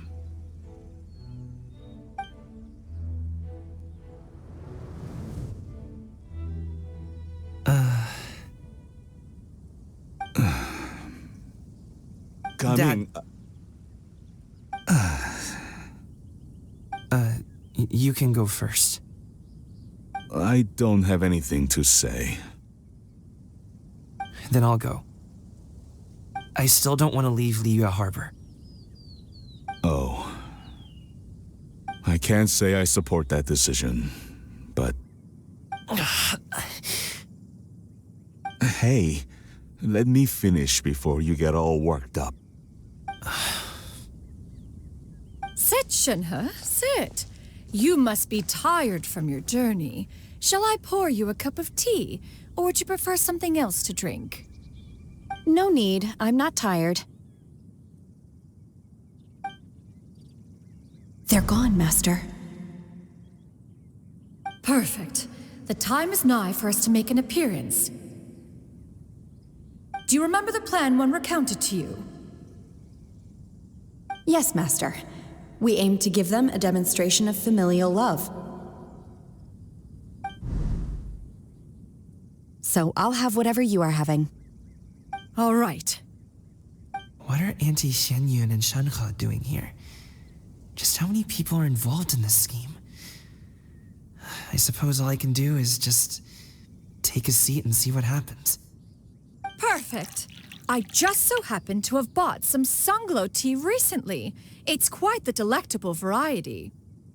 Or it would be if one has not been forced to drink it every day in the hopes of whittling down one's considerable stash. One has more than had one's fill already.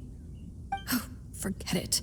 Such thoughts detract from the present need to keep up the conversation. Has work been busy during the holiday season? Do you need my help with anything?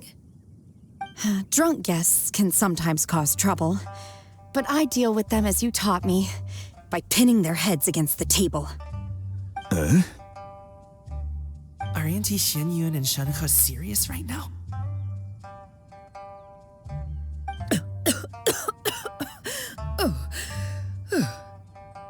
Oh dear. While one was busy orchestrating this act, Everyone seems to have forgotten about Shenhe's various eccentricities. What I meant to ask was, have you made any new friends? We live so far from each other. It would be a great comfort to me to know you are surrounded by good companions. You already know of my past circumstances. Recently, I've been conversing with Guoba in the kitchen at night. Guoba can't talk, but his companionship is a comfort. The poor child. Her one friend can't even talk. I guess maybe Gaming is not doing so bad after all. Perhaps I've been too hard on him. Let's move on, shall we? Do you have any plans for today, Shenhe? How about we do something fun? That sounds about right. Take her to do something fun, and perhaps she'll loosen up a bit. Like we used to do when we would carry stones up and down the mountain from dawn until dusk, picking herbs to eat for dinner along the way? If that is what you ask of me, then that is what I shall do. Dad, here, have some tea. Or no, wait, let's not have any just yet. Yeah. I simply can't listen to that any longer. Coming, I'd like to finish what I was trying to say before. I don't support your decision to stay in Liyue Harbor, because living there is too hard on you. If you come home, there will be people to help you. I'm not saying we have to live under the same roof. I know our personalities are too similar to avoid butting heads. But you'll have your entire family around you. Your aunts, uncles, they'll all do whatever they can to help. You could get a less taxing job, and we could grab dim sum together from time to time. I didn't know dim sum was such an important affair, Master. Shh. Just think about it, okay? You don't have to decide now. Dad really has changed a lot. He would never have said these things to me before. But thank you, Dad.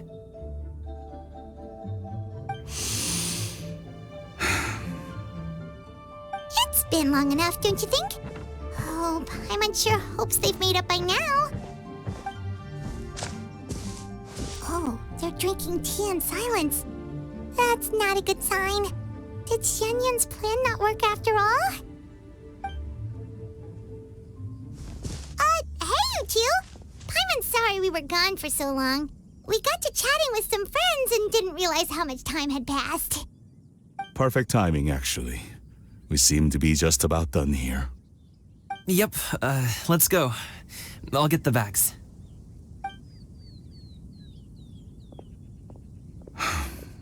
Gaming has grown a lot taller, hasn't he?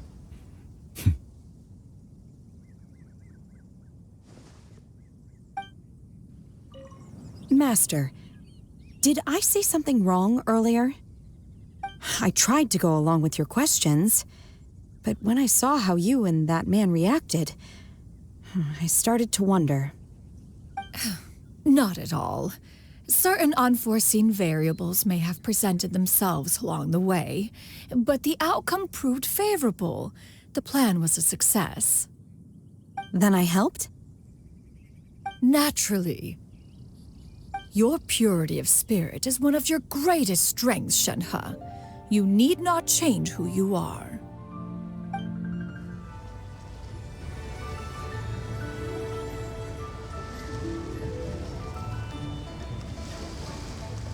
You must be Mr. Ip!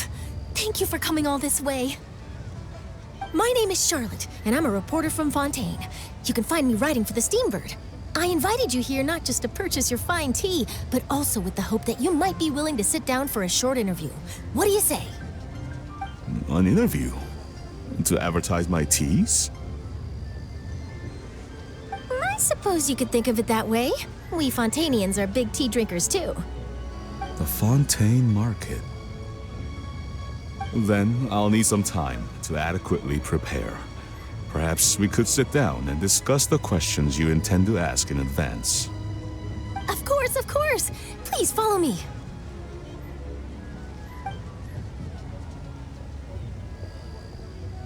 Is this person also involved in your plan? And here I thought I had lots of connections. I suppose I've been humbled.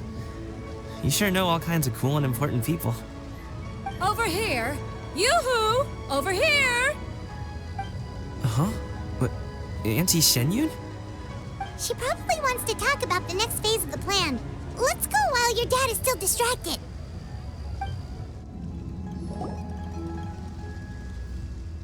I take it that all is going well? Don't worry, Shenyun. Everything is going according to plan. I knew it. I knew that was all an act earlier. Auntie Shenyun is really something.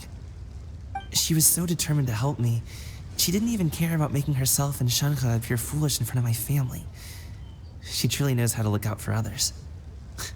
I still have a lot to learn. As for the next step... Oh no! What's wrong, Gaming? Don't tell me you're the ones footing the bill for all that tea. I can't let you do that. Fret not. Reimbursements will be made. Exactly. Think of it more as an investment, as Ningguang would say. We pulled together the Mora so that Charlotte could place the order. She's gonna bring it back to the Steambird as a gift, as well as a sample of the regional specialty. Fontanians will probably fall in love with your dad's tea as soon as they lay their eyes on Charlotte's article. And once all the money from the new orders begin to roll in, getting our Mora back will be a piece of cake. Oh, okay. Business-related matters always seem to go over my head, but I refuse to let you all lose more on my behalf. I'll pay you back right now. We can talk about such matters at a later date. There are more important matters for you to consider at the moment, are there not? Yes. I've been thinking about it the whole way here. I have an idea, but I'd hate to cause even more trouble for all of you. That is for us to decide. Yeah, we're all friends here. Plus, we wouldn't be here if we didn't want to help, right? Just tell us about this idea of yours. Okay. So, it's like this.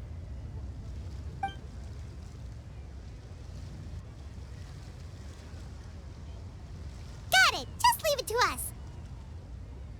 Let's split up and make it happen.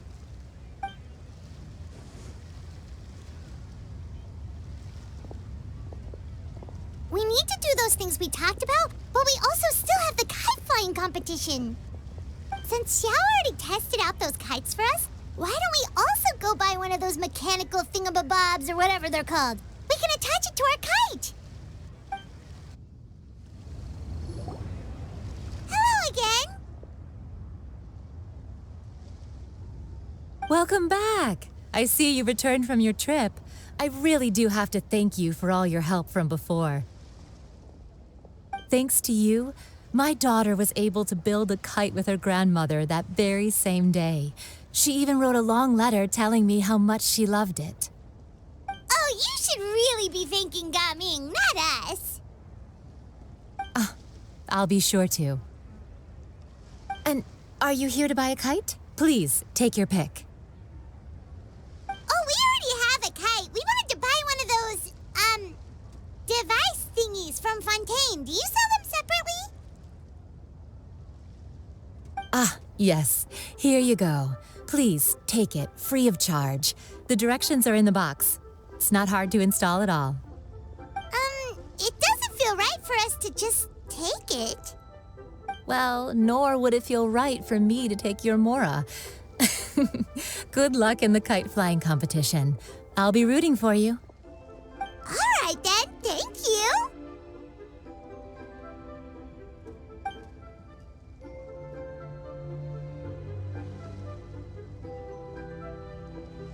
Phew, it's done. Let's get down to business.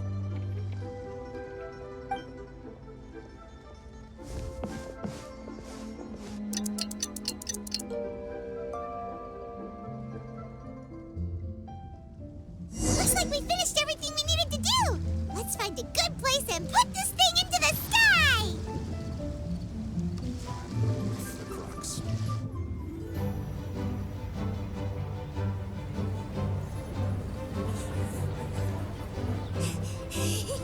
Chi-Chi, we're almost there! Okay.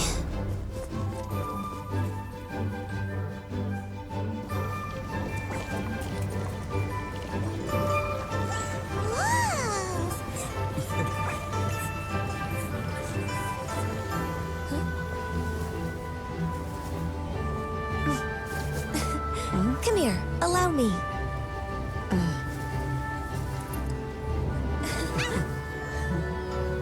The lantern rite is as festive as ever!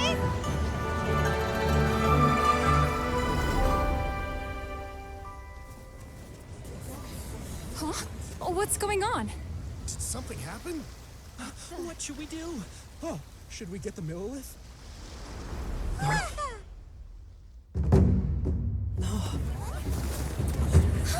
What's that?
Have I taken that many pictures already?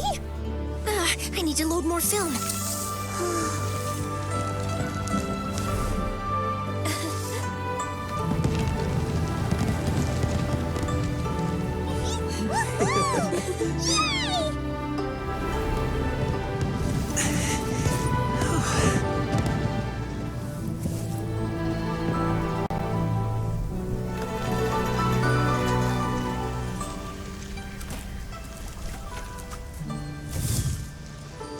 Wait, the wind.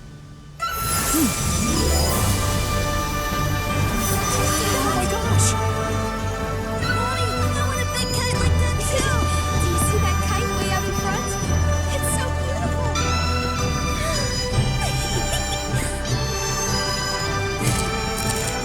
Happy Lantern Rite. Happy Lantern Rite!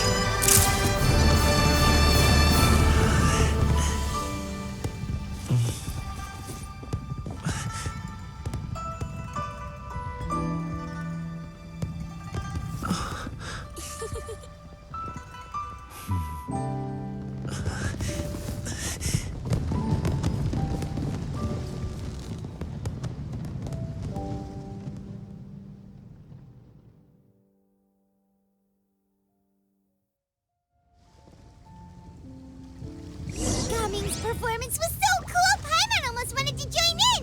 You saw that, right, Traveler? Let's go find him! Oh! He's over there! Talking to his dad!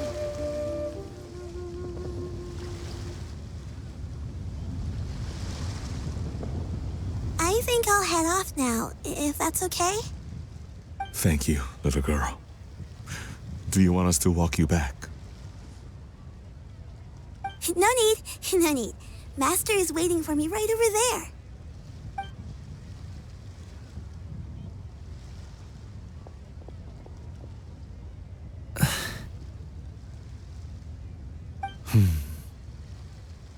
Son.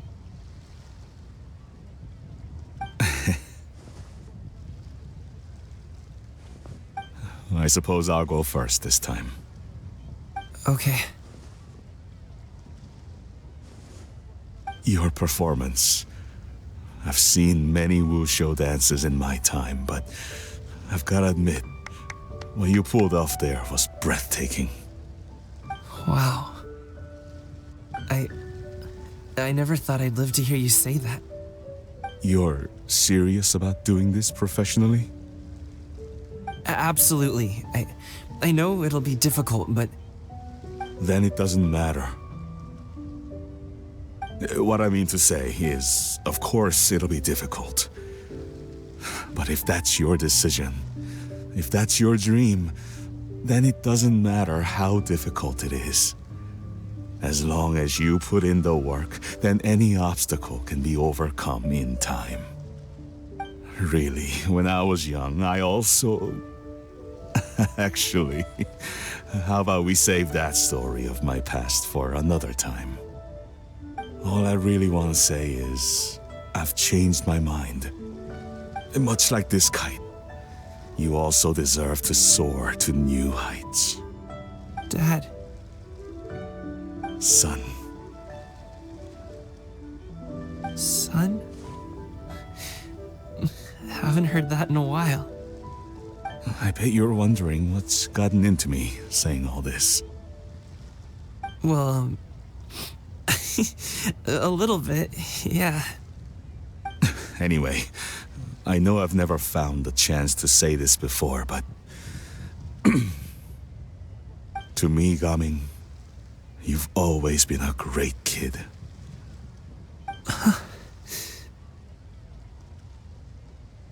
All right, that's everything I've got. Did you have something you wanted to say, or...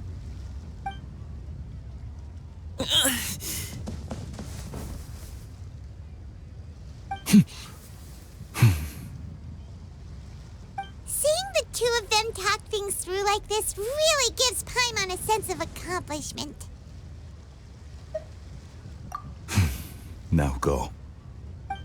Over there. Your friends are still waiting for you. Huh? But you came all this way. I'll be staying in Liyue Harbor for a bit longer. When you have time, we can grab dim sum together. Your treat, right? Dad, honestly. Go. Okay, then I'm off. See you soon.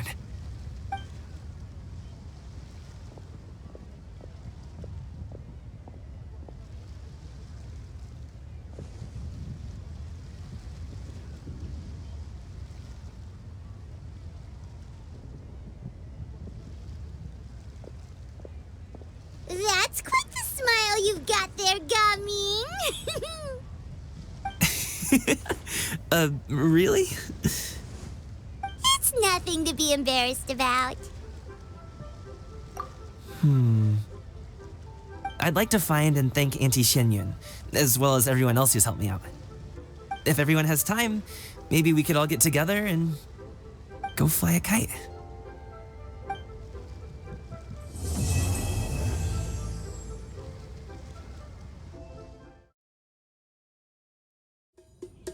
Oh, Paimon almost forgot! Didn't Zhongli say Hu Tao was also planning on spending some time in Qiaoying Village? We didn't have anything else to do today, right? Why don't we go have a look around? Maybe we'll run into her.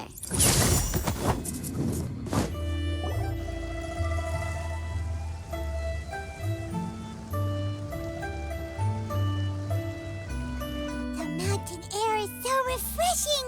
It makes Paimon feel like she could float around all day and never get tired. Cream! Gummies! Fuel fruit!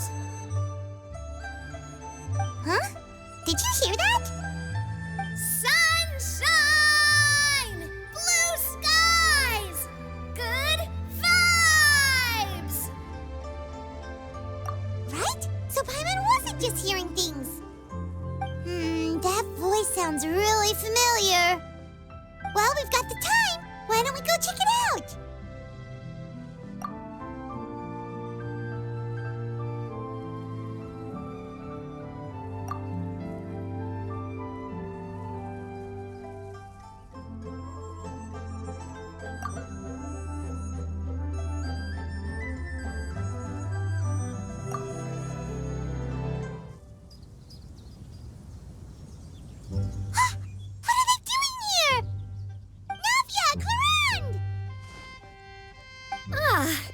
If it isn't my dear partners. See, I told you that something good was going to happen during our travels today.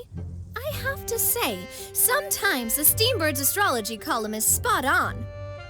It's just your lucky day. Are you guys also here to catch the festivities? Oh, and that reminds me. Happy Lantern Rite. Happy Lantern Rite. Happy Lantern Rite to you too! Wait, if you're here for Lantern Rite, then what are you doing on top of this deserted mountain? And that voice we heard, that was you, right, Navia? Oh, impressive. You could tell it was me from that far away. You've got good ears. That or your voice is just really loud.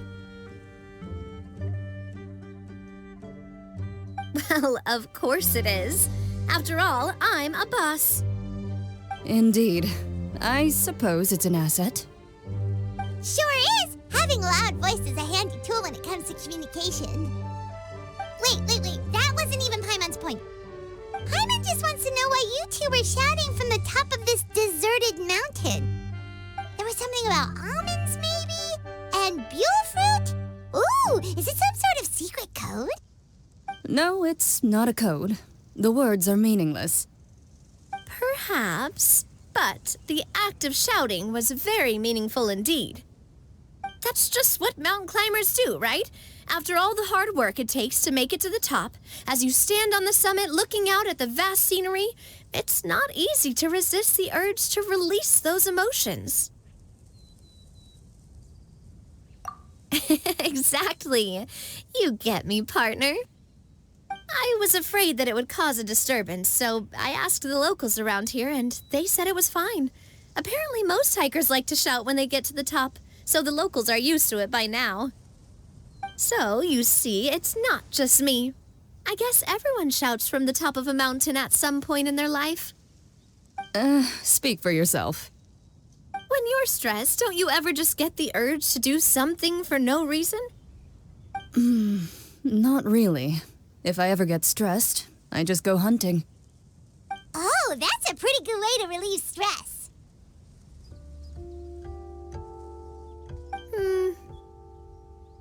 What I choose to hunt depends on my mood. Huh?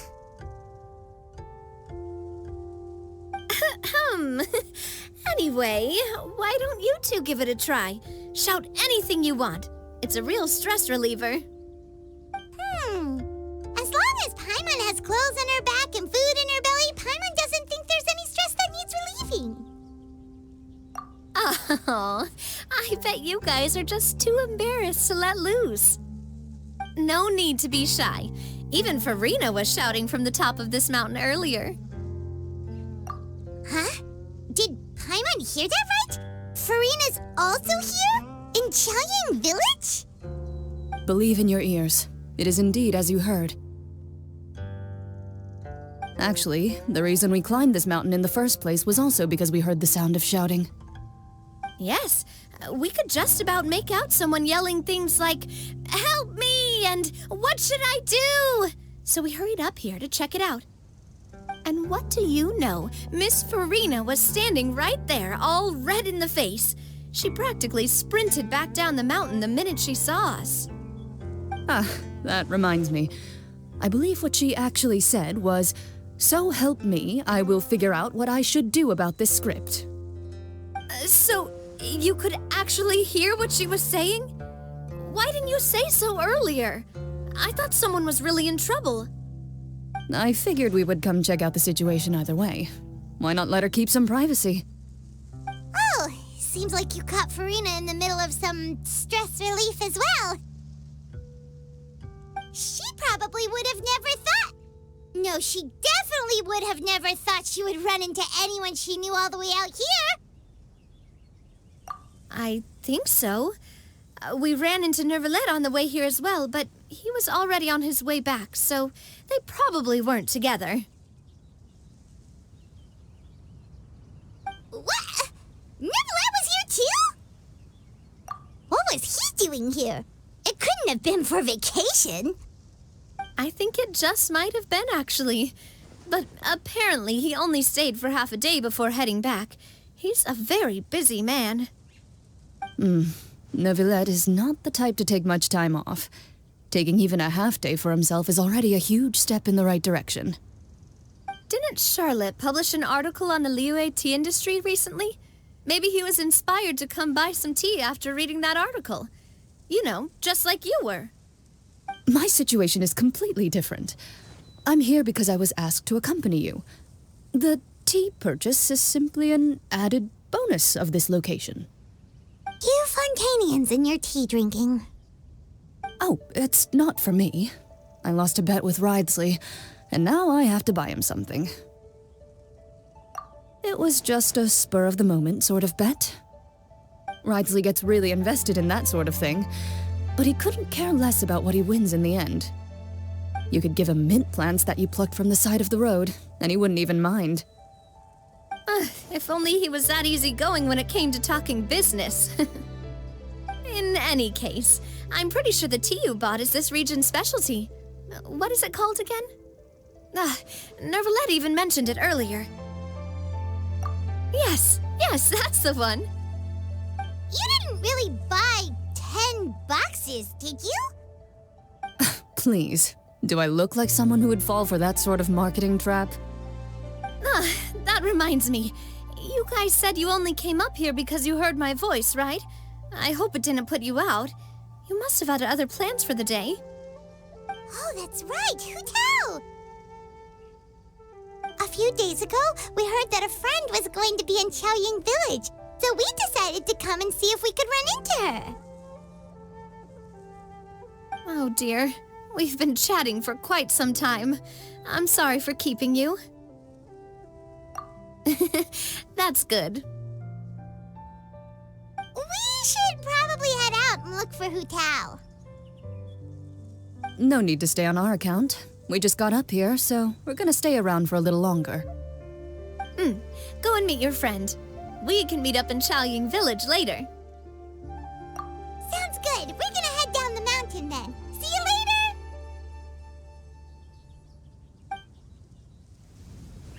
What do I have to do to get you to yell from the top of this mountain?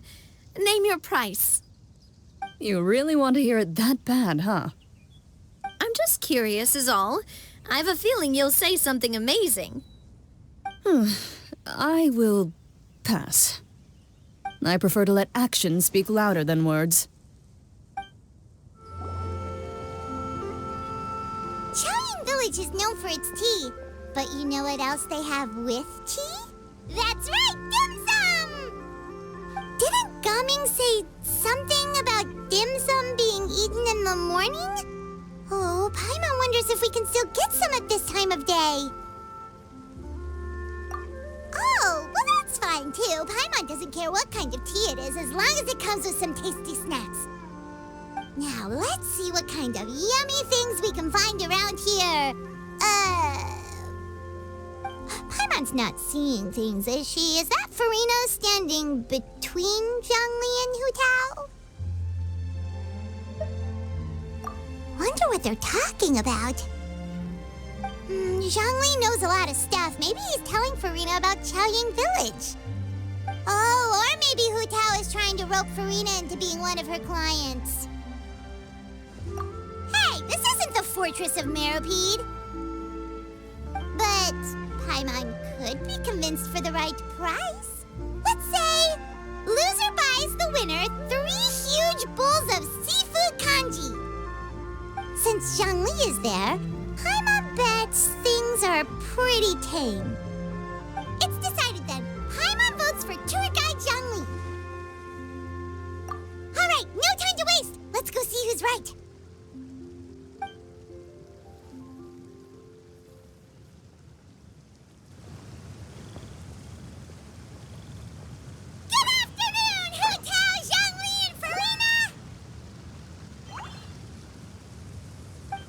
Great, now Paimon's shouting too.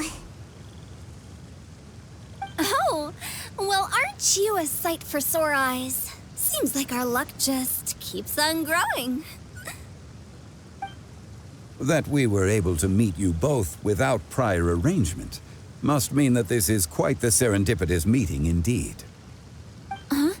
Oh, so both of you are acquainted with the Traveler and Paimon then?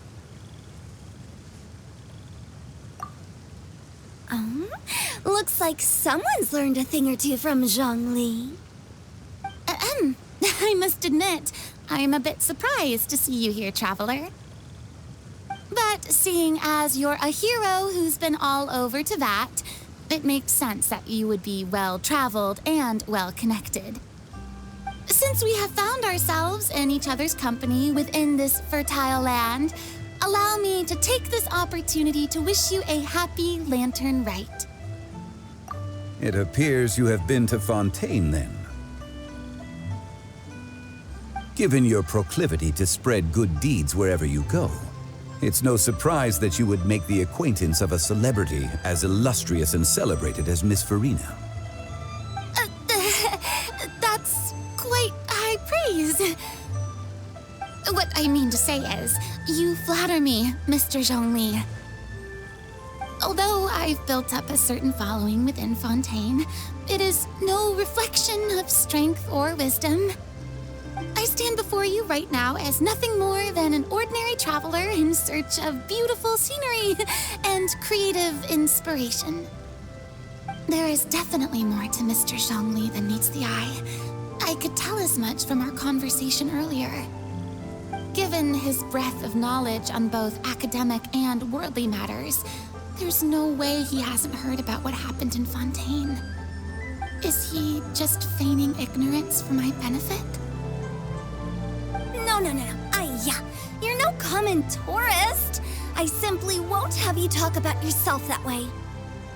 Oh, does that mean Hu Tao also knows?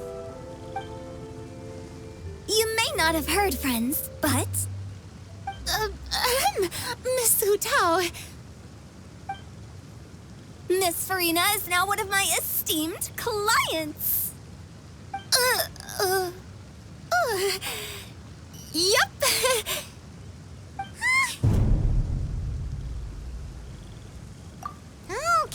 Okay, you win. Guess Paimon will have to break into the hidden stash at the bottom of her shoe. Huh? What's this about winning something?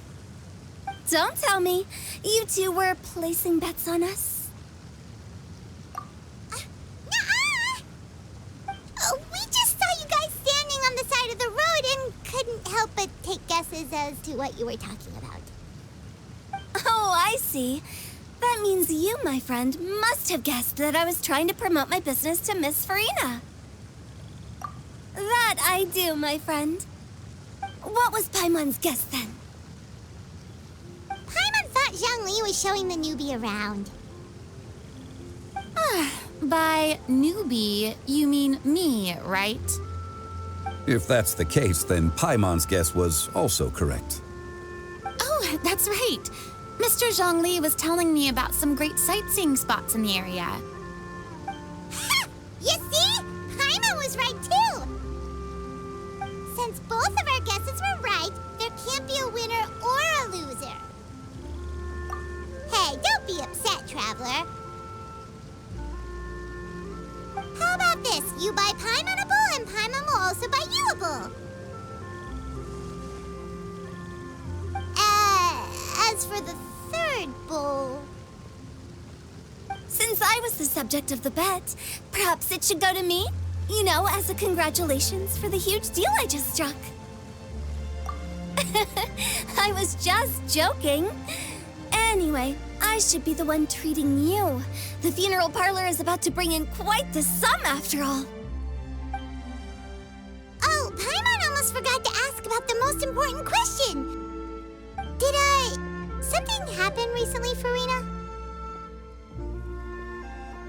Huh? What do you mean? Well, Well, you know, with you enlisting the services of Wangxiang Funeral Parlor and all. Oh, well, yes. Really? Oh no. Paimon is so sorry for your loss. Although Paimon may have not known the person, please accept Paimon's deepest... Whoa, it's not like that, Paimon. Huh? But Paimon just thought, since you hired the services of a funeral parlor and all... Hey, it's not that big of a stretch. Really, Paimon? It's not like you don't know me. Do I look like I know anyone who would ask me to coordinate their funeral?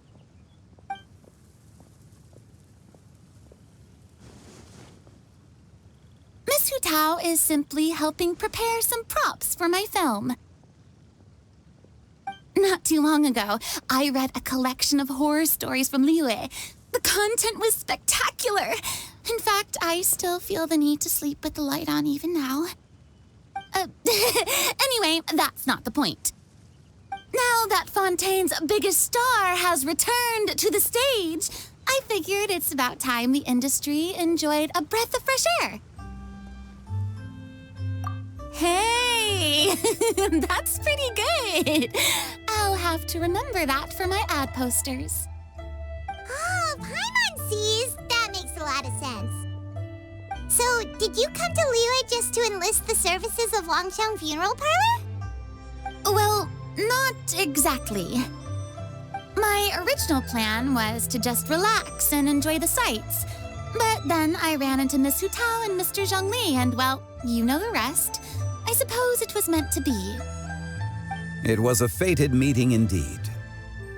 Zhongli sure loves his lofty turns of phrase. But if you ask me, it's all thanks to that man who stopped to ask for directions. Oh? Who was it?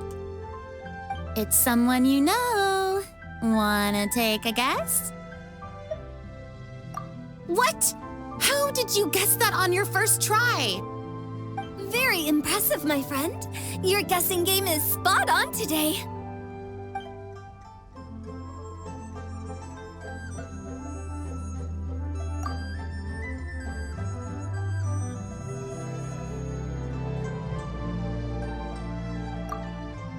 Huh. Paimon never thought Neuvillette would be the type to get lost.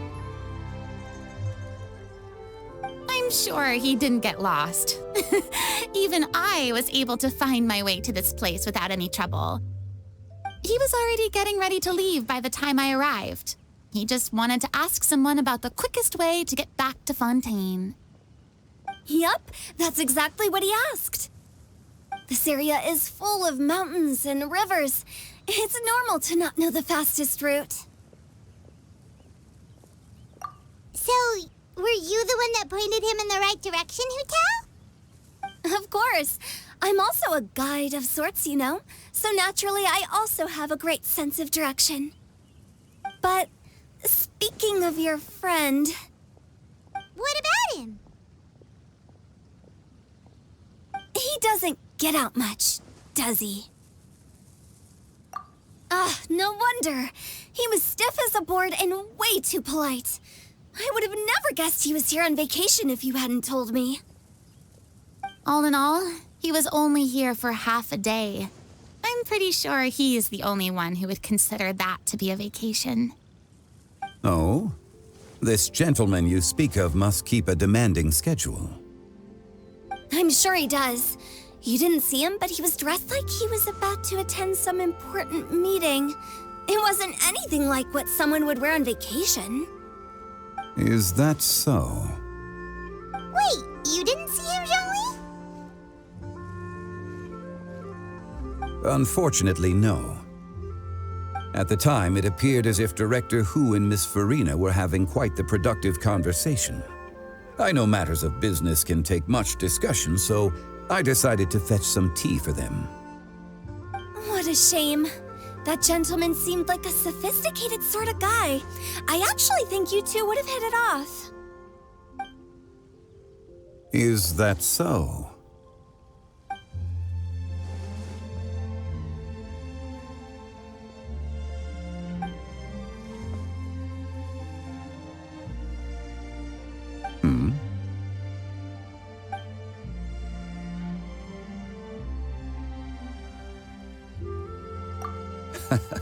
To borrow Miss Farina's turn of phrase, perhaps it just wasn't meant to be.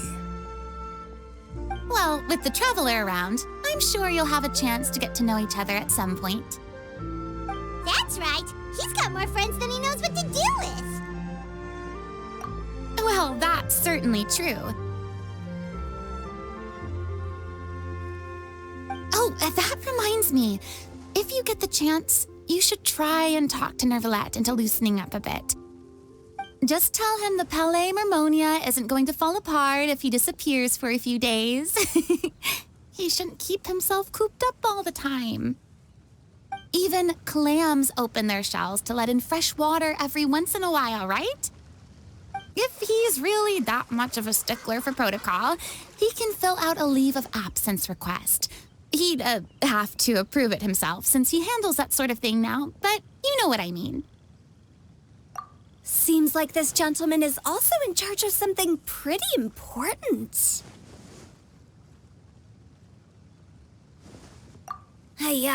Sounds like a pretty uptight sort of guy, all right. In my experience, a leader needs to be able to roll with the punches. That also includes knowing when and what to prioritize. It seems like your friend still has a lot of growing to do.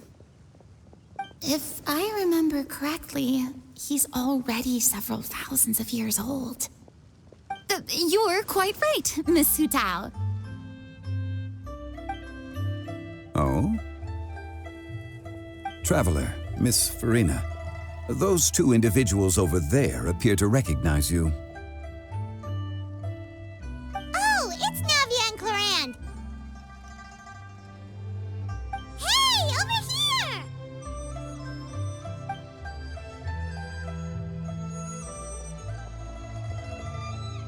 We saw you all chatting over here, and we're wondering if we could join in. Please, excuse the interruption. Oh, so polite. No apologies necessary. Any friend of the Traveler and Miss Farina is a friend of mine. Ah, straight to the point. I like it.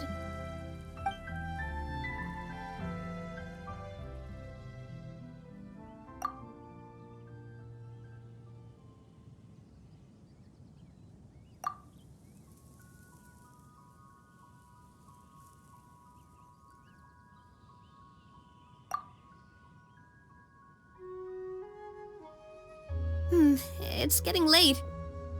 If we want to catch a boat back before dark, we should probably get going. Indeed. Then, Miss Farina. Oh, yes? When are you planning to head back? Do you need us to escort you? Oh, I don't think that will be necessary. I mean, you're not my subordinate anymore. You don't need to look after me. I didn't mean it that way. It's normal for friends to travel home together if they run into each other on the road. There are a lot of mountainous roads in this area. I imagine they'll be even harder to navigate after dark. Exactly. Just like in those ghost stories. 8 paths converge in a wood. Beside them an old house is stood. If you dare to go inside, not a soul will greet your eye. But if you take a closer look, there may be something you mistook. A candle flickers to and fro, yet there is no wind to make it so. What is its secret? What could it mean? In this wood, where mystery screams. Ooh.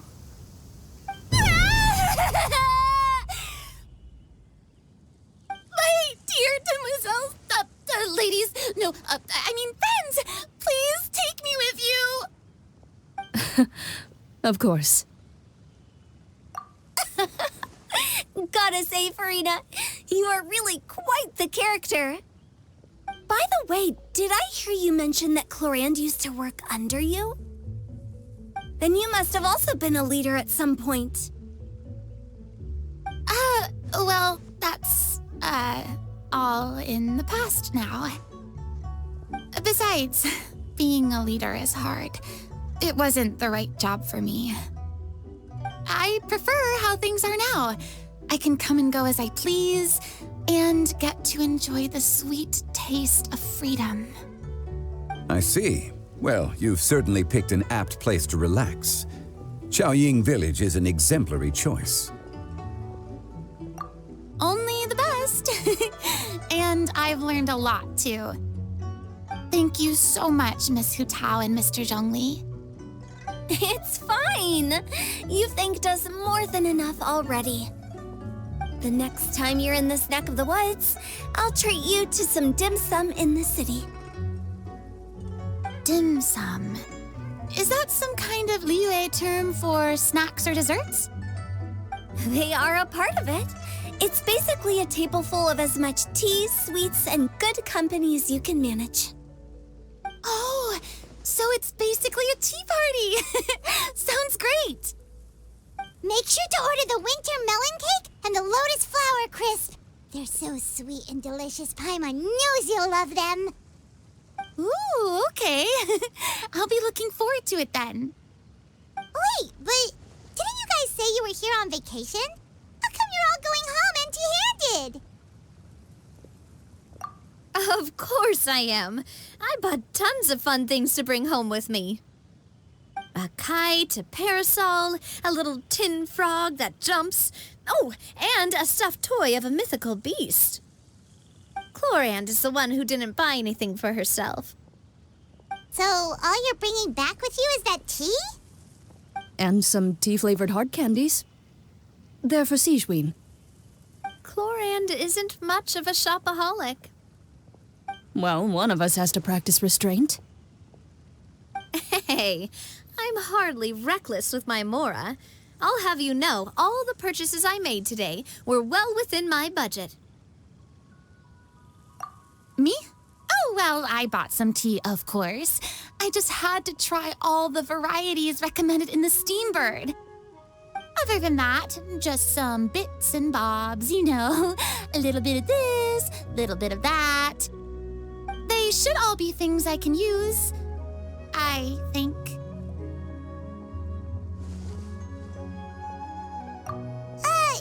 Now Paimon's even more confused. If you bought that much stuff, where did it all go? Into one of Linny's magic packets? Oh, actually... Monsieur Neuvillette took them with him. Oh, so that's what happened. Wait, what? Why did he take them? He's not hoarding treasure, is he? That's quite the imagination you've got there, Paimon. Monsieur Neuvillette just saw the amount of bags we had and offered to take them back for us. I felt a bit bad at first, but, I really did have a lot of stuff. He even offered to deliver my gifts to the Fortress of Meripede for me once he's done with the day's work. Neuvillette is a man of his word. If he says he can do something, then he means it. See, even Chlorand was happy to take him up on his offer. If even his trusty subordinate agreed, then who was I to refuse? Wow, he seems like a real gentleman. Maybe he's not as uptight as I thought. If only the funeral parlor had an employee as thoughtful, proactive, and responsible as him. Right, Zhongli? Indeed. Chlorand said Neuvillette offered to deliver her gifts to Risley. So if we go to the entrance of the Fortress of Meripede, maybe we'll run into Neuvillette. But we don't know exactly when he'll show up.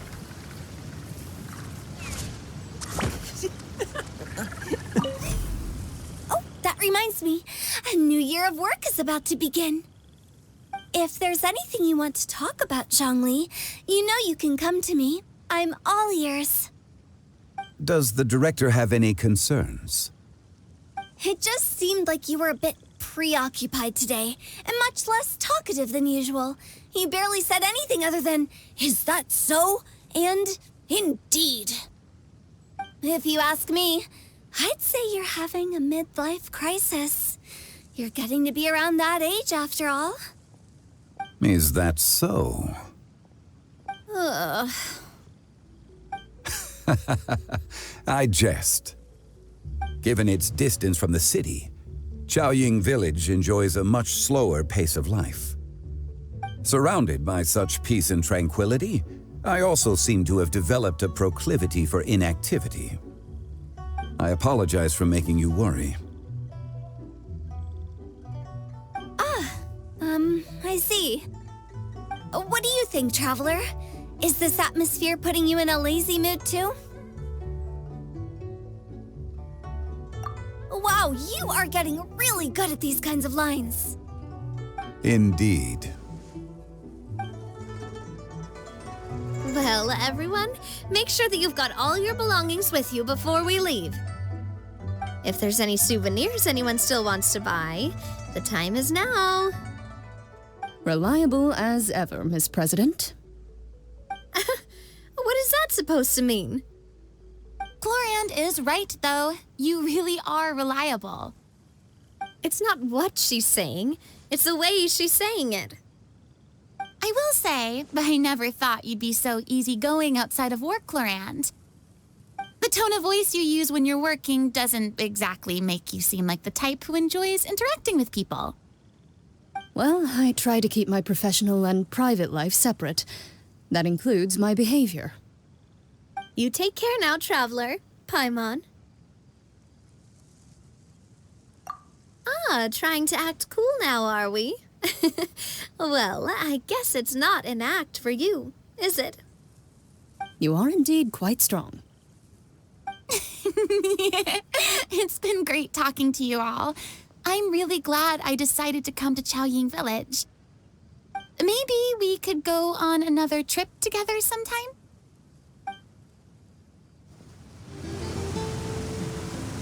Look! It's Novelette! We lucked out!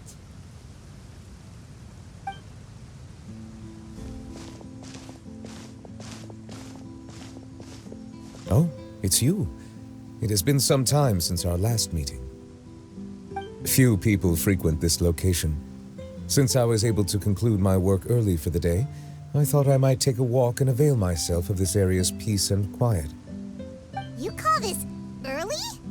Do you always work this late, Novelette? Strictly speaking, that depends on the agenda for the day. I am hardly bereft of time, however, so working late is of little consequence to me.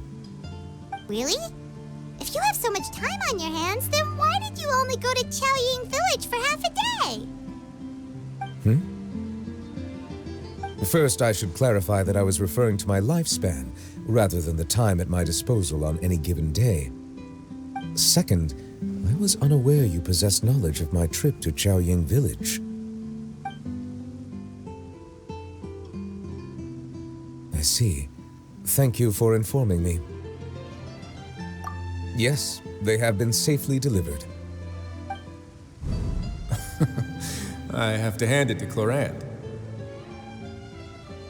Just a simple gift delivery, and she has the great and mighty Udex at her beck and call.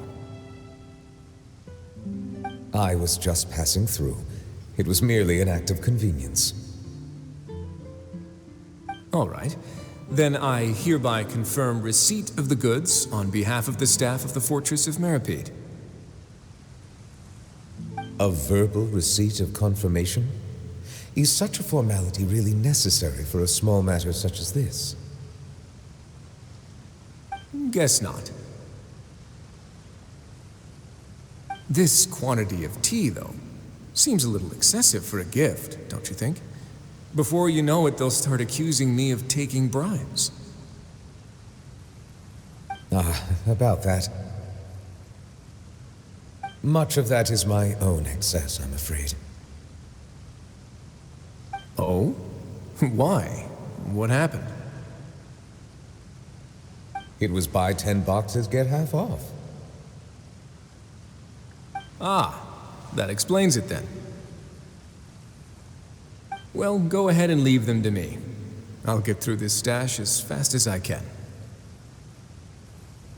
You have my thanks. Oh, there's something else I'd like to give to you. This is a stone slate, engraved with a symbolic design. While that is an apt description, it is in actuality a legal codex. A legal codex, huh?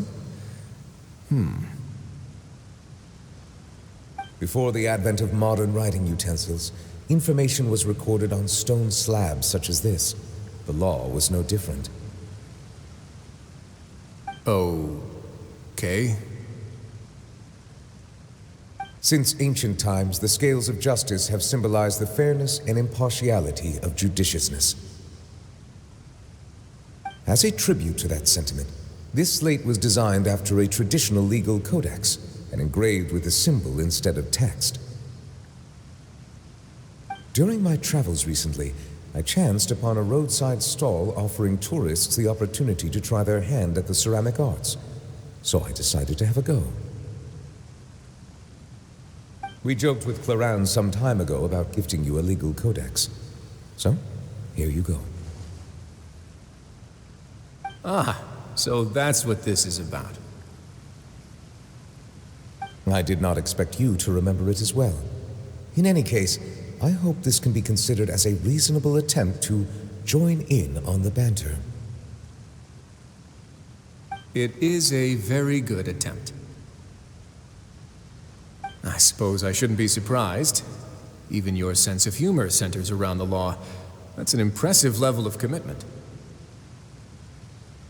A gift of this significance deserves to be put on display, and I know just the place. Front and center in the fortress's showroom. Ah, surely there's no need for such a grand gesture. Just kidding.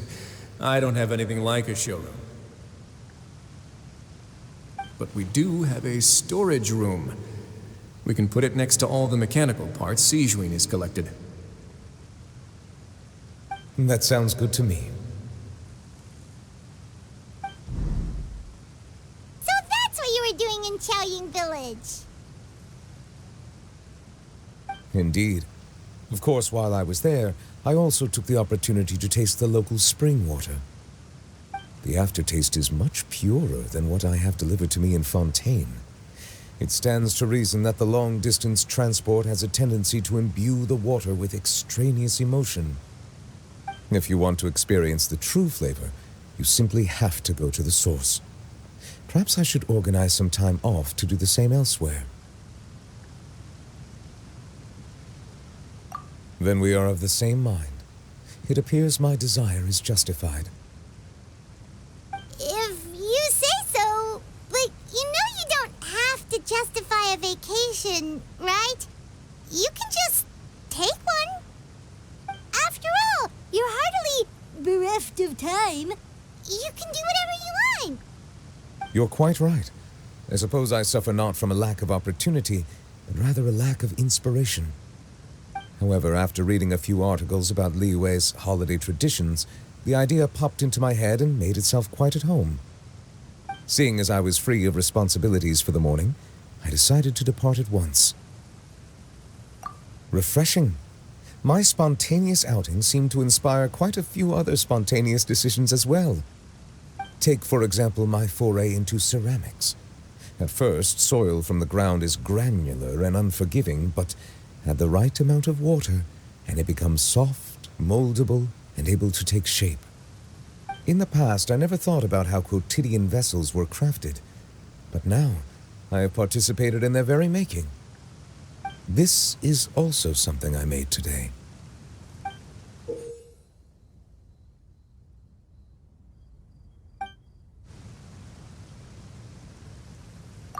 That's a ladle? Paimon thought it was supposed to be some long-necked sea creature.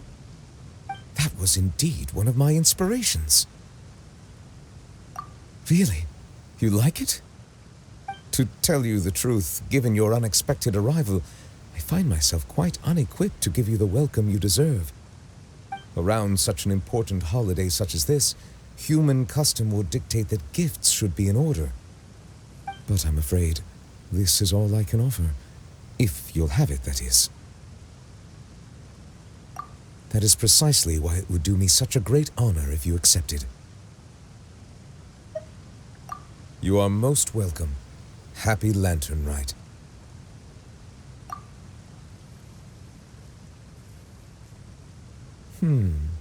Approve a leave of absence request for myself. That sounds like it could easily lead to a vicious cycle of self-indulgence, something which couldn't be in further violation of protocol. But I suppose I understand her point. My proclivity to refrain from personal outings does, in part, originate from a sense of responsibility toward my duties. But it is also due to a lack of desire to engage in the human world. But now I see that the human world is indeed full of many interesting places to discover. Lantern Rite marks the start of the new year in Liyue. In the spirit of the season, then, I wish you a year of success as vast and endless as the open ocean.